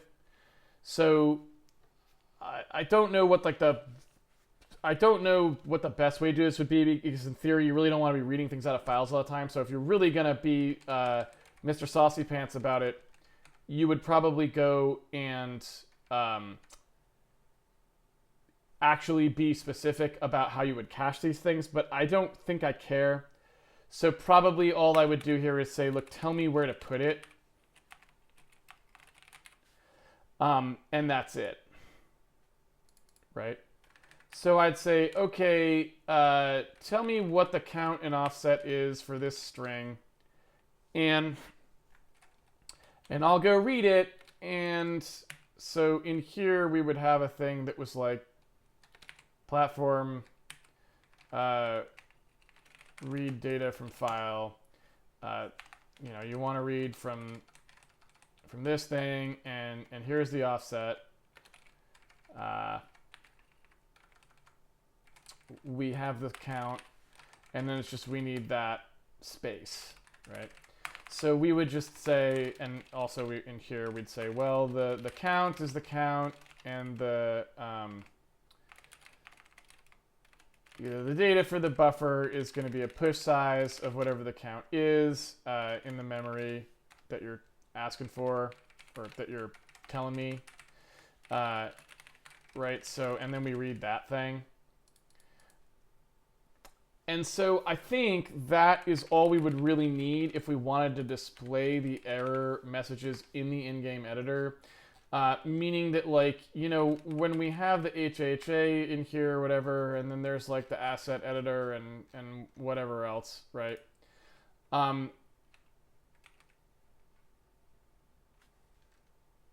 In this call here, after we're done, like this begin section thing, for any asset, we should be able to do a different section. And so like this maybe, where we say, yeah,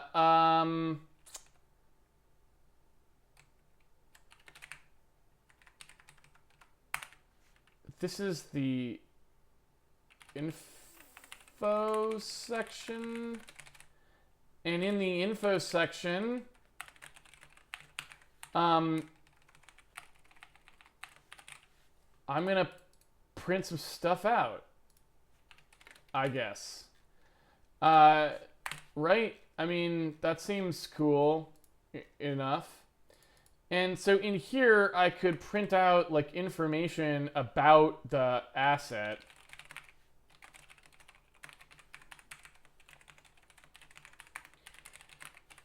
And I don't know,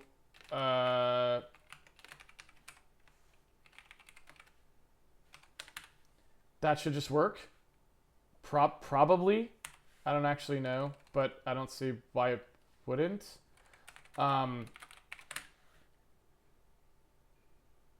So the reason I want to do that is because then I don't have to like go dump the HHA or anything to like figure out what's going on. So, you know, if I come back here, I don't know what's going on here, but if I come back here and I look at one of these, you know, in theory there's like an info flag here, and that could now like print out like errors and stuff if there were errors. So, you know, going back to the file in question for that asset, we know in the annotation, so here, we know that that has the information about where the thing came from and the errors that might have been on it. So in theory, if I ask it to give me back some of that stuff, like all of this stuff, I should be able to see it, you know?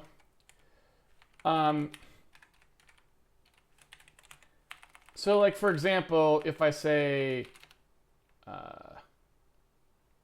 name, I could do like read asset string, And I could say, well, here's the asset name offset, and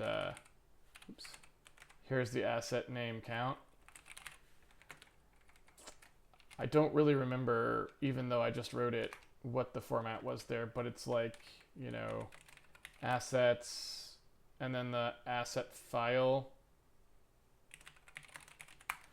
And we know what that is because every asset says which file it's from.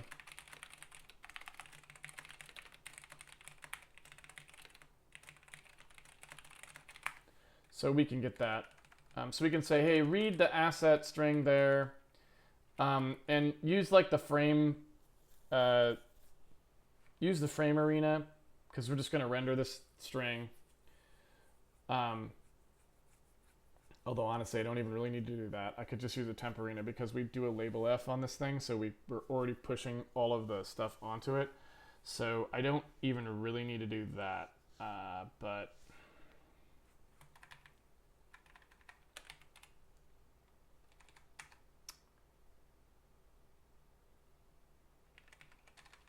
what I'm basically talking about here is this.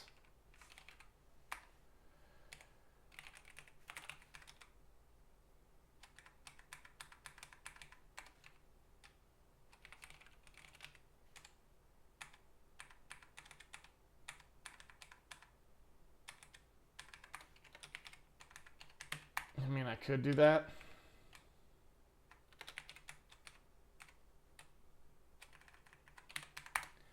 I don't really know. Again, like this would probably all just go into the frame arena because there's really no reason not to.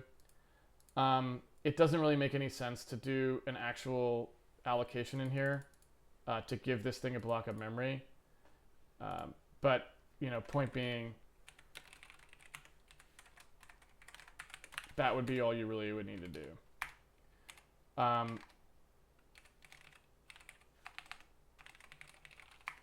So asset file, there's a count and the offset. It should look like, oops. Should look like that. And then once you get that piece of information, we should be able to just print it. So if we do that, like, you know, name that, we should just then be able to like dump those strings in order, I think.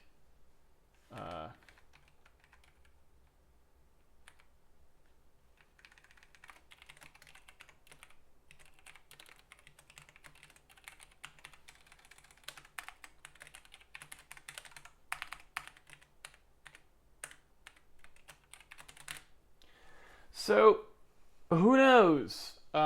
Maybe that'll work, maybe that won't, but in theory that is supposed to do something relating to something. So we'll see what goes on here. I don't remember if these assets have names because I guess they haven't ever been named in any particular way that I know of. So I'm going to print out some things that we think should actually be there because inside the asset there are some that we definitely are setting. And so, for example, I think the author should be set to Anna, and then we can also dump the error stream. And the source file base name, like, you know, that stuff should have been in there. Name and description, I don't know that we ever set. But if we, like,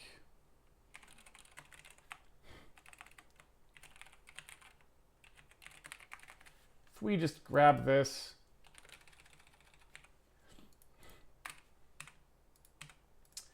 I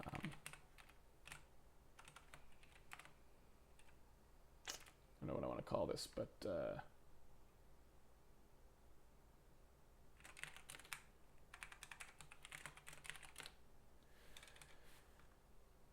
well, actually, I guess this is name and this is value. There we go. So if we did something like this, then we could easily print out a lot of these. And so I can just say, all right, there's a UI layout, or sorry, dev UI layout that I pass in here. I give it the name of the thing that I'm doing, and then I give it, like, you know, how I'm going to load this thing. So I say what the count and the offset is, and then it just does you know, that. And I would like, I don't want to do, and like I said, any kind of like allocation there. So I think I do want to just do that, right? Oops. And so then in here, I should always be able to now say like annotation label, and I can give it the layout and the temp arena, and I can say name, and then I can say anno name asset name offset, and anno asset name or asset description offset, and oops, sorry, asset name count. And then in theory, we should be able to do like the other ones on here as well. So there's like that one.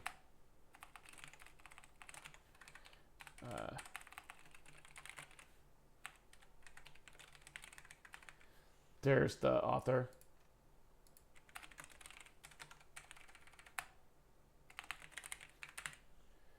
And the error stream.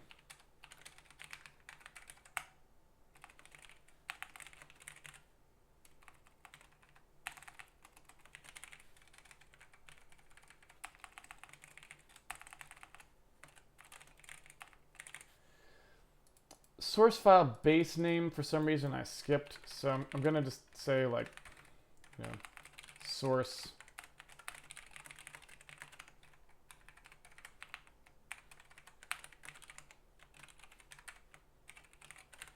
and then we'll just see if that gives us anything interesting.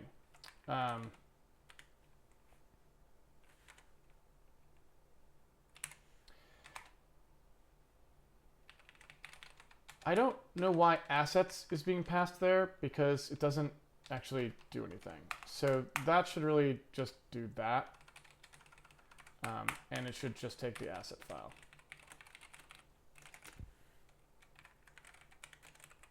I would argue.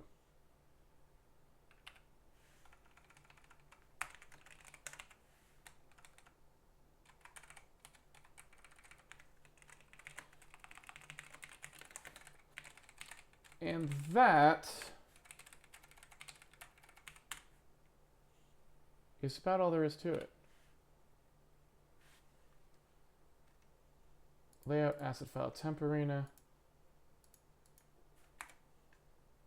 name, count, offset. Oops.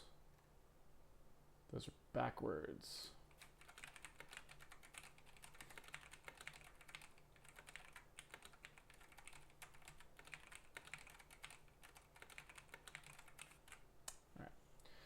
So now the question is, do we actually get any of those? And I think this is actually error stream,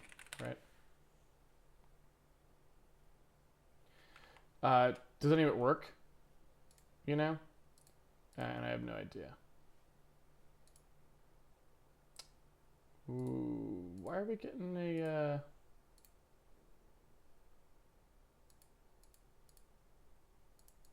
Interesting. So when we try to print this out, we're getting a out of bounds fetch here. So our code point our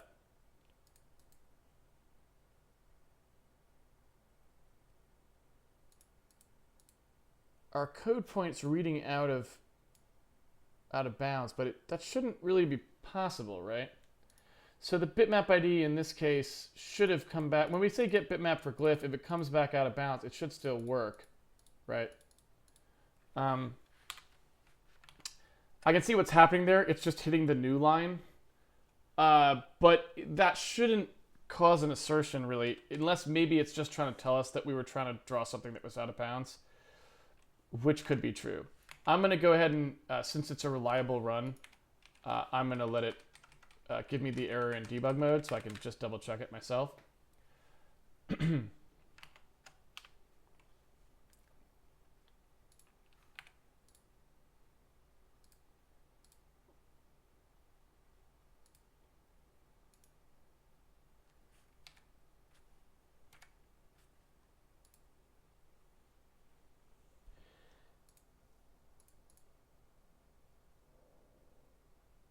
So it's just bitmap ID value 0, which is to say there wasn't one.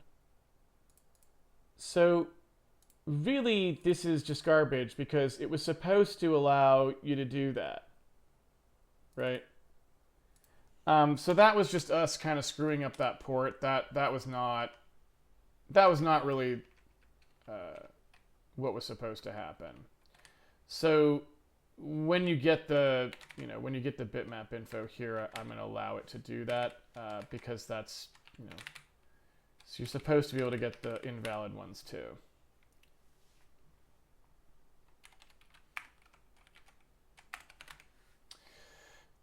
So all I wanted to point out now was that in theory, our system knew about that error, and so I kind of wanted to make sure that we could see it, assuming that it did actually, in fact, know.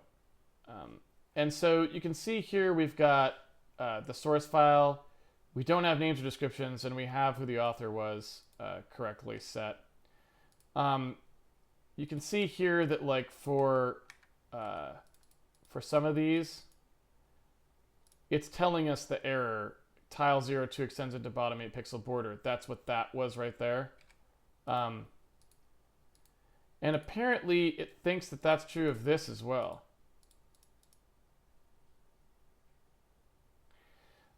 So I'm not sure.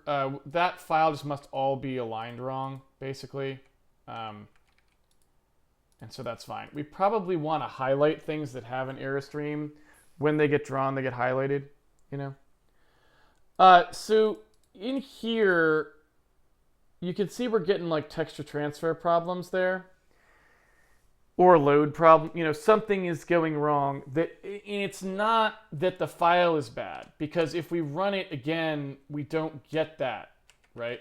So we know that it's a problem with how we're like, when we load stuff out, we're not properly getting the transfer to happen the way that it should. So like inside like load asset work or something,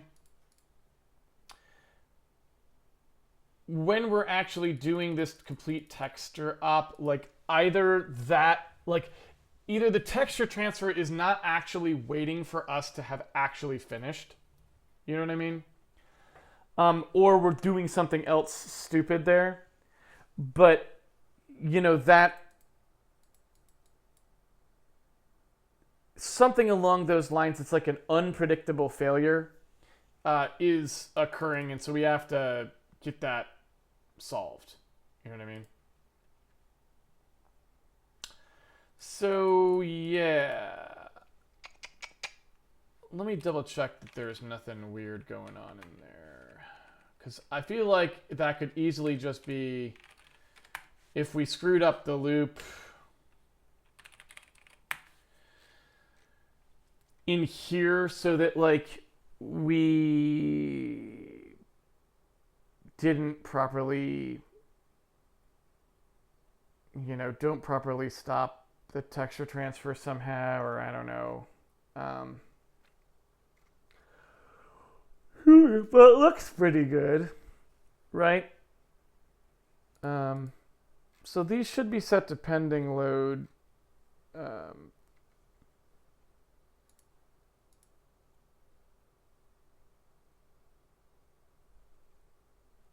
So when we hit begin texture up,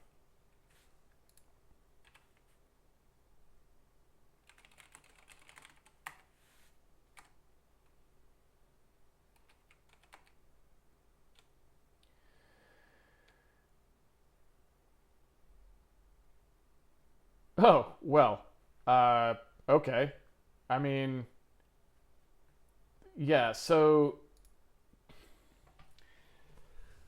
I guess, technically, I suppose this shouldn't be happening because we're not multi-threaded.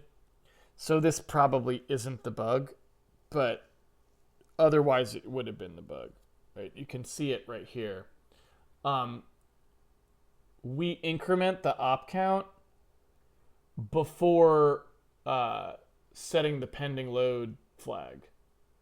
So, that's obviously not what you would want to do. Honestly, though, this is synchronous, so, it doesn't matter.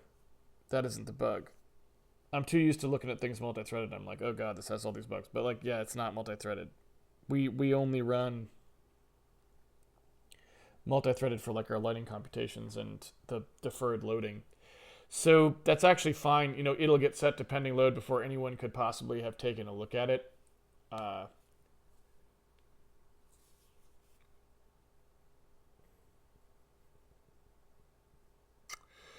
So one thing that we maybe want to do there is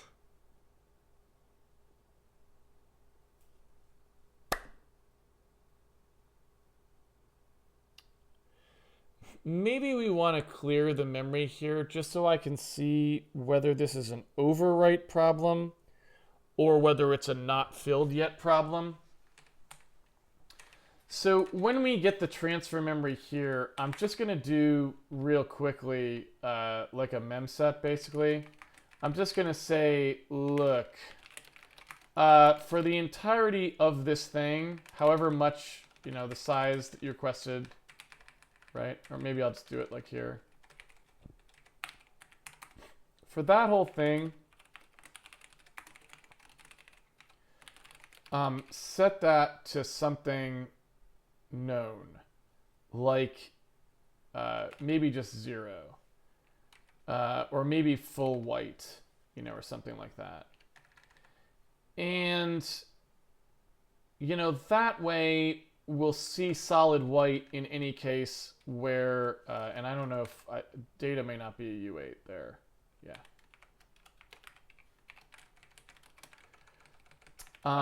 And that way we would see solid white instead of a noise pattern, which would give me a little bit more information about what was going on there, if it's just that we haven't like filled it in yet. Of course, the problem is getting it to screw up again. You know, you've got to be able to actually make it screw up.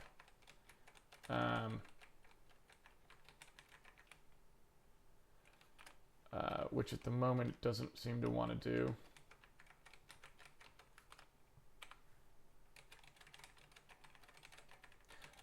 So yeah.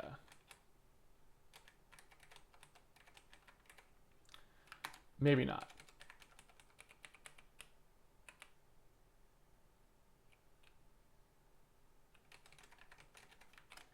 Why won't you break?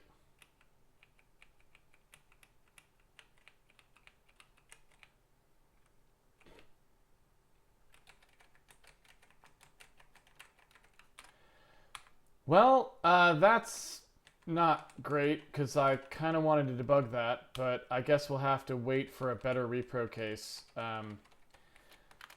One could assume that maybe we can get a clue from that. If it turns out that just the act of having that in there is sufficient to make sure that you don't see the bug, that's also a clue. But I'm guessing that it's not, that we just like, we're not hitting it right now for whatever magical reason, right? And that does seem to be the case. So we'll have to hold off on that for a little bit. I'll go ahead and go to the Q&A now.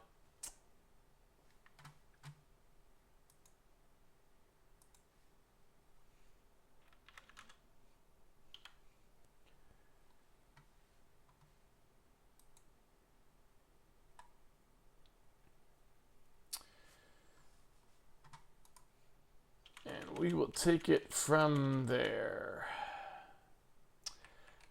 I do also think that, you know, now one of the things that is nice is we can put orphans around the orphanage, you know, which we couldn't do before. So we can also have that happening, which I think would be fun.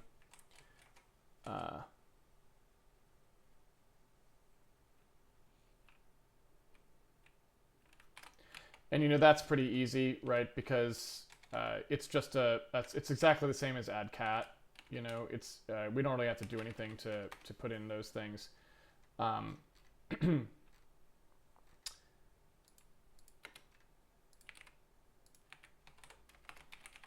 If we want to add an orphan, then we can just set up the orphan, and the body and the head part pretty much just is the same as the cat. And I mean, really everything's the same. So anywhere in here we were using add orphan and add cat. You know, you could almost add just, it's really just the same call. But it would vary slightly once we actually get more stuff going on. So at that point, if you wanted to, in the world gen, right, you know, where we add like cats and stuff in the place cat thing,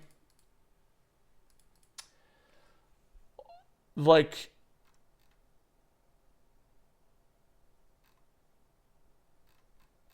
you know, we can just add orphans in there.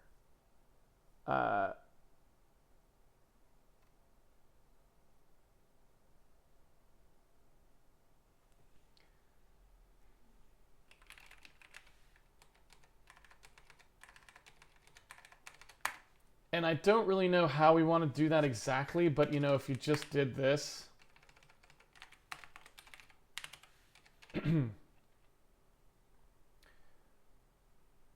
also don't ask me why we don't have those tags a little bit differently here though, but you know, if we wanted to start placing the orphans around, we could just say like, you know, it's an orphan. So, you know, that's going to happen up in here, and we'd have one of these things where we place the orphans.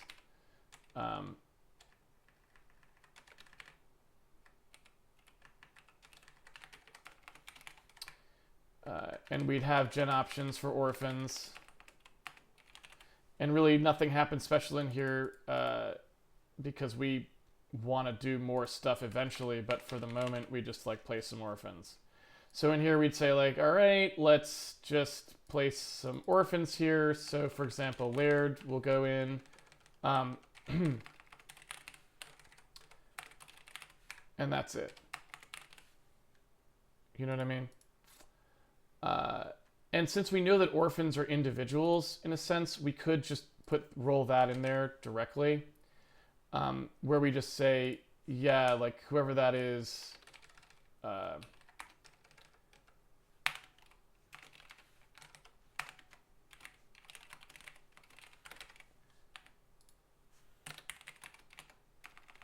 what is it, asset tag ID? So you can just say like, put everyone in there. You know, we can just say like, let's put people in there. And you want like everybody. So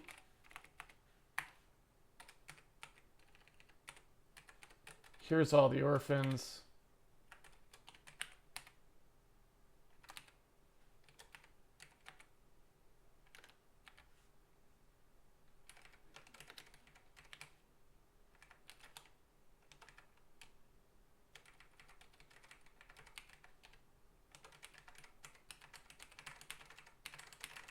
And they're now going to be all placed. Oops. Well, the hero's not going to get placed.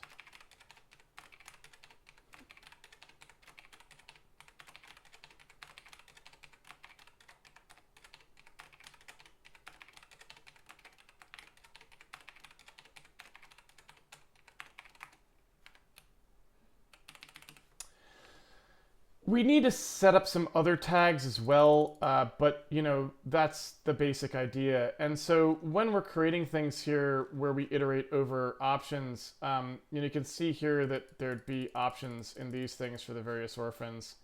If you can't place one here, then we just say, you know, you don't add that orphan, so that's fine. And so if we just added a few options to who might be in here, you know, we probably want to do like a couple of these. But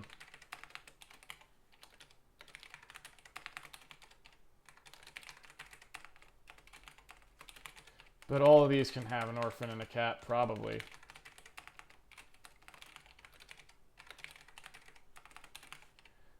Right? I mean, you know, why not? And the garden has an orphan.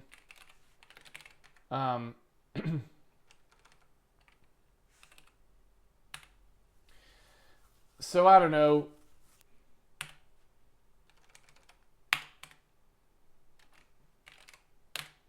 Something like that.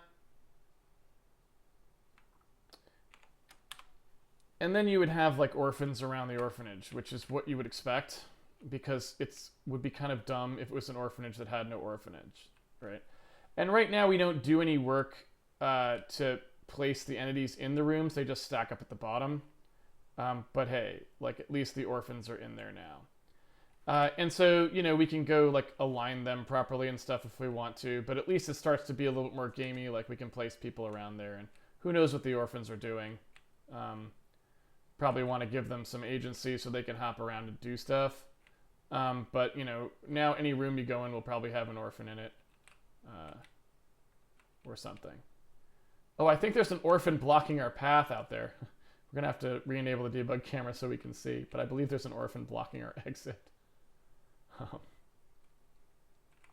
So, yeah.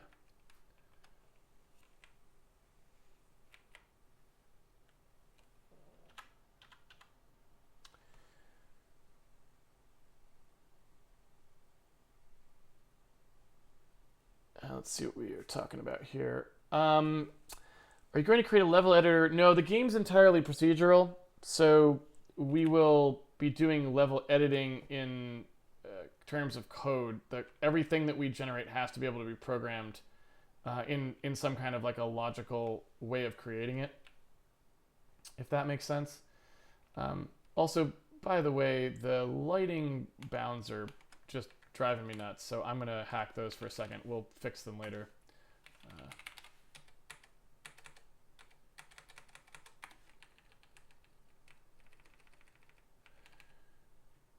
There we go.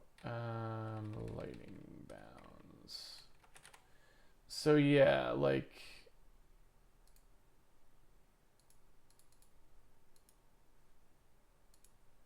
in here... I don't know why we were really even doing this. I think we were just hacking this in originally because it's obviously stupid. But I'll just expand it for now. So if we say bounds equals, can we do a Minkowski grow on these things? I feel like, or can we do an add radius? Yeah. So if I just make it larger,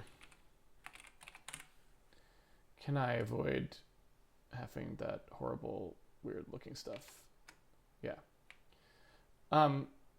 So this will be slower because the lighting is now covering much too large of an area. You know what I mean? But I'm okay with that temporarily. All right. Any thoughts of using DL open at all to do some hot load shenanigans to help up with the feedback loop? Sorry, I have no idea what you're talking about.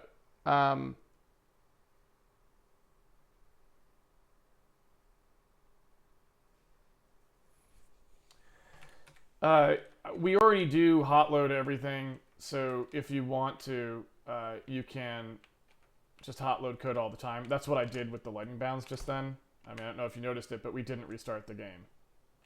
You know what I mean? So like in here, if we just say, oh, yeah, you know, don't do that, then, you know, it's compiling over here, right? When it's done compiling, the lighting bounds will be screwed up, right? Because now it's reloaded the code. And then if you just, you know, recompile it, it's fixed.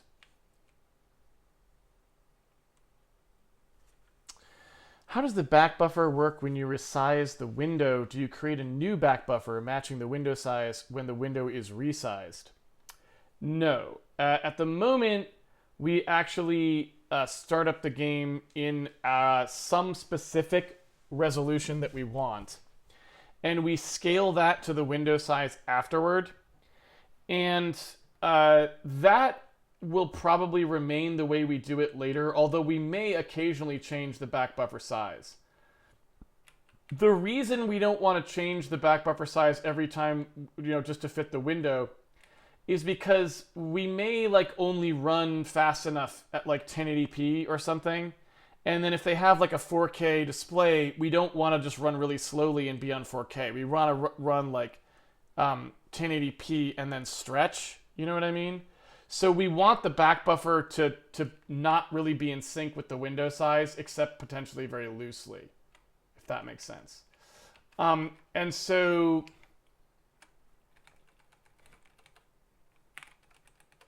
also, I don't know if we really need this to be quite as large as it is.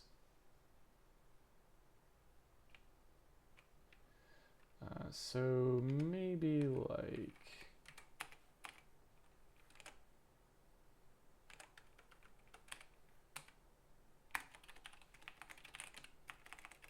I'm just totally screwing with this, by the way. Don't do this at home.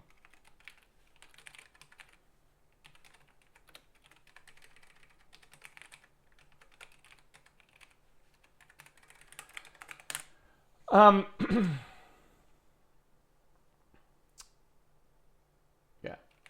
So we'll compute that correctly later. Don't worry, I'm not going to leave it that way.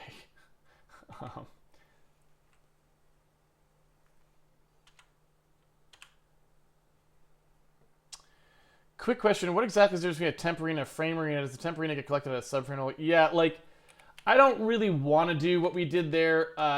I was just saying, well, it's the editor, I don't really care what I do, so it's fine. But, it's just important to understand always what's actually happening in your code. And I happen to understand it, so I didn't say it, but that was not correct. I should have said the full thing that was happening there.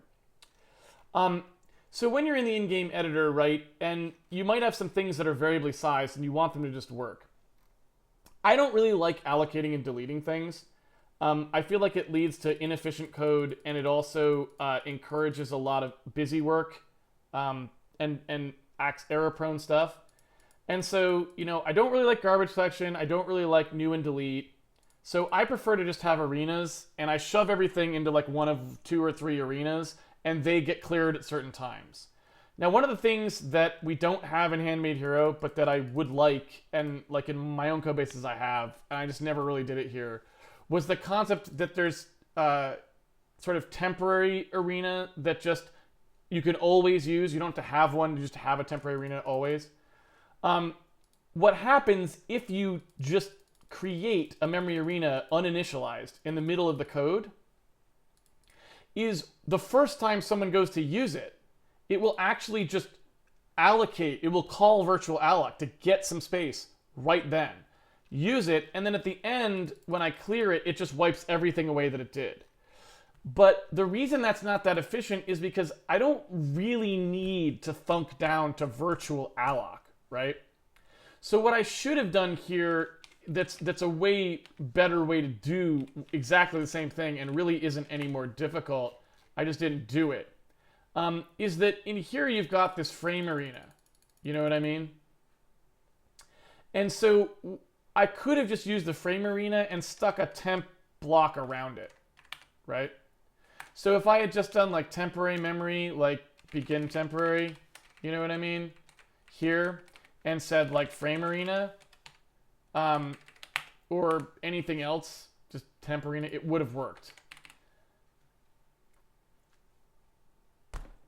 But, this is fine too. It's really something that the language should do for you, but doesn't, because it's C++ and it's horrible.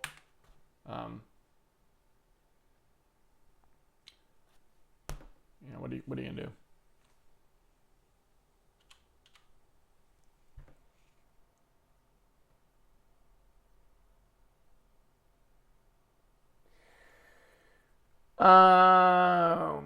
Is each character going to have an animation sequence as NPCs, or are they all playable?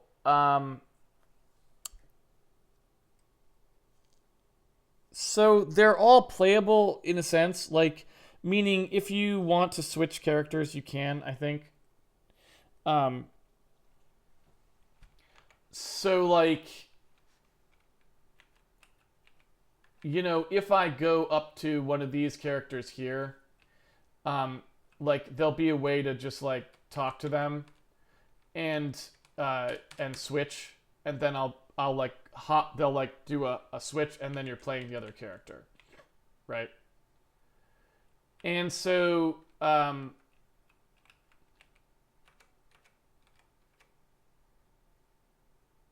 there won't they'll I will want them to move around occasionally though, probably. I mean, maybe they'll just stand still and hang out so that you can easily go up to them and talk. But I don't know, maybe they'll be doing stuff. It's hard to say. I'm not a game designer, so I couldn't tell you, but something will happen.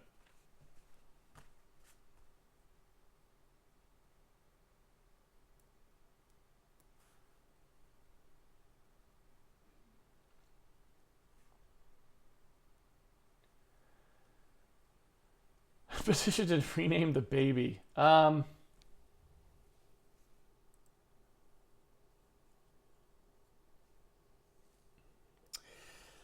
right, I'll rename the baby.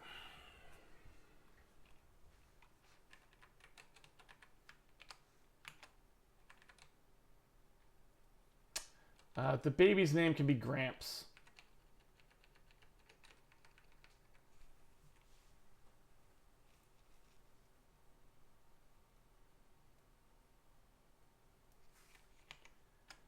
All right.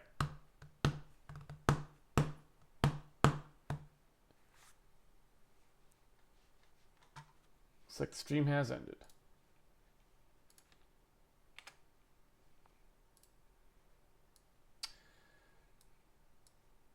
Okay. Thank you everyone for joining me for this episode of Handmade Hero. It's been a pleasure coding with you as always. If you would like to follow along with the series at home, you can always pre-order the game on handmadehero.org. It comes with the source code, so you can play around with it. We'll be back here for some more surprise streams sometimes this weekend. We'll see. Well, we got 2 scheduled streams this weekend, so I'll at least see you for those. Don't know if there'll be a surprise stream tomorrow. Maybe there will be, maybe there won't be. We'll see. Krampuslauf is sort of drawing to a close here. But I will see you back here sometime soon, regardless, at least by Saturday morning. Until then, have fun programming. I'll see everyone on the internet. Take it easy, everybody.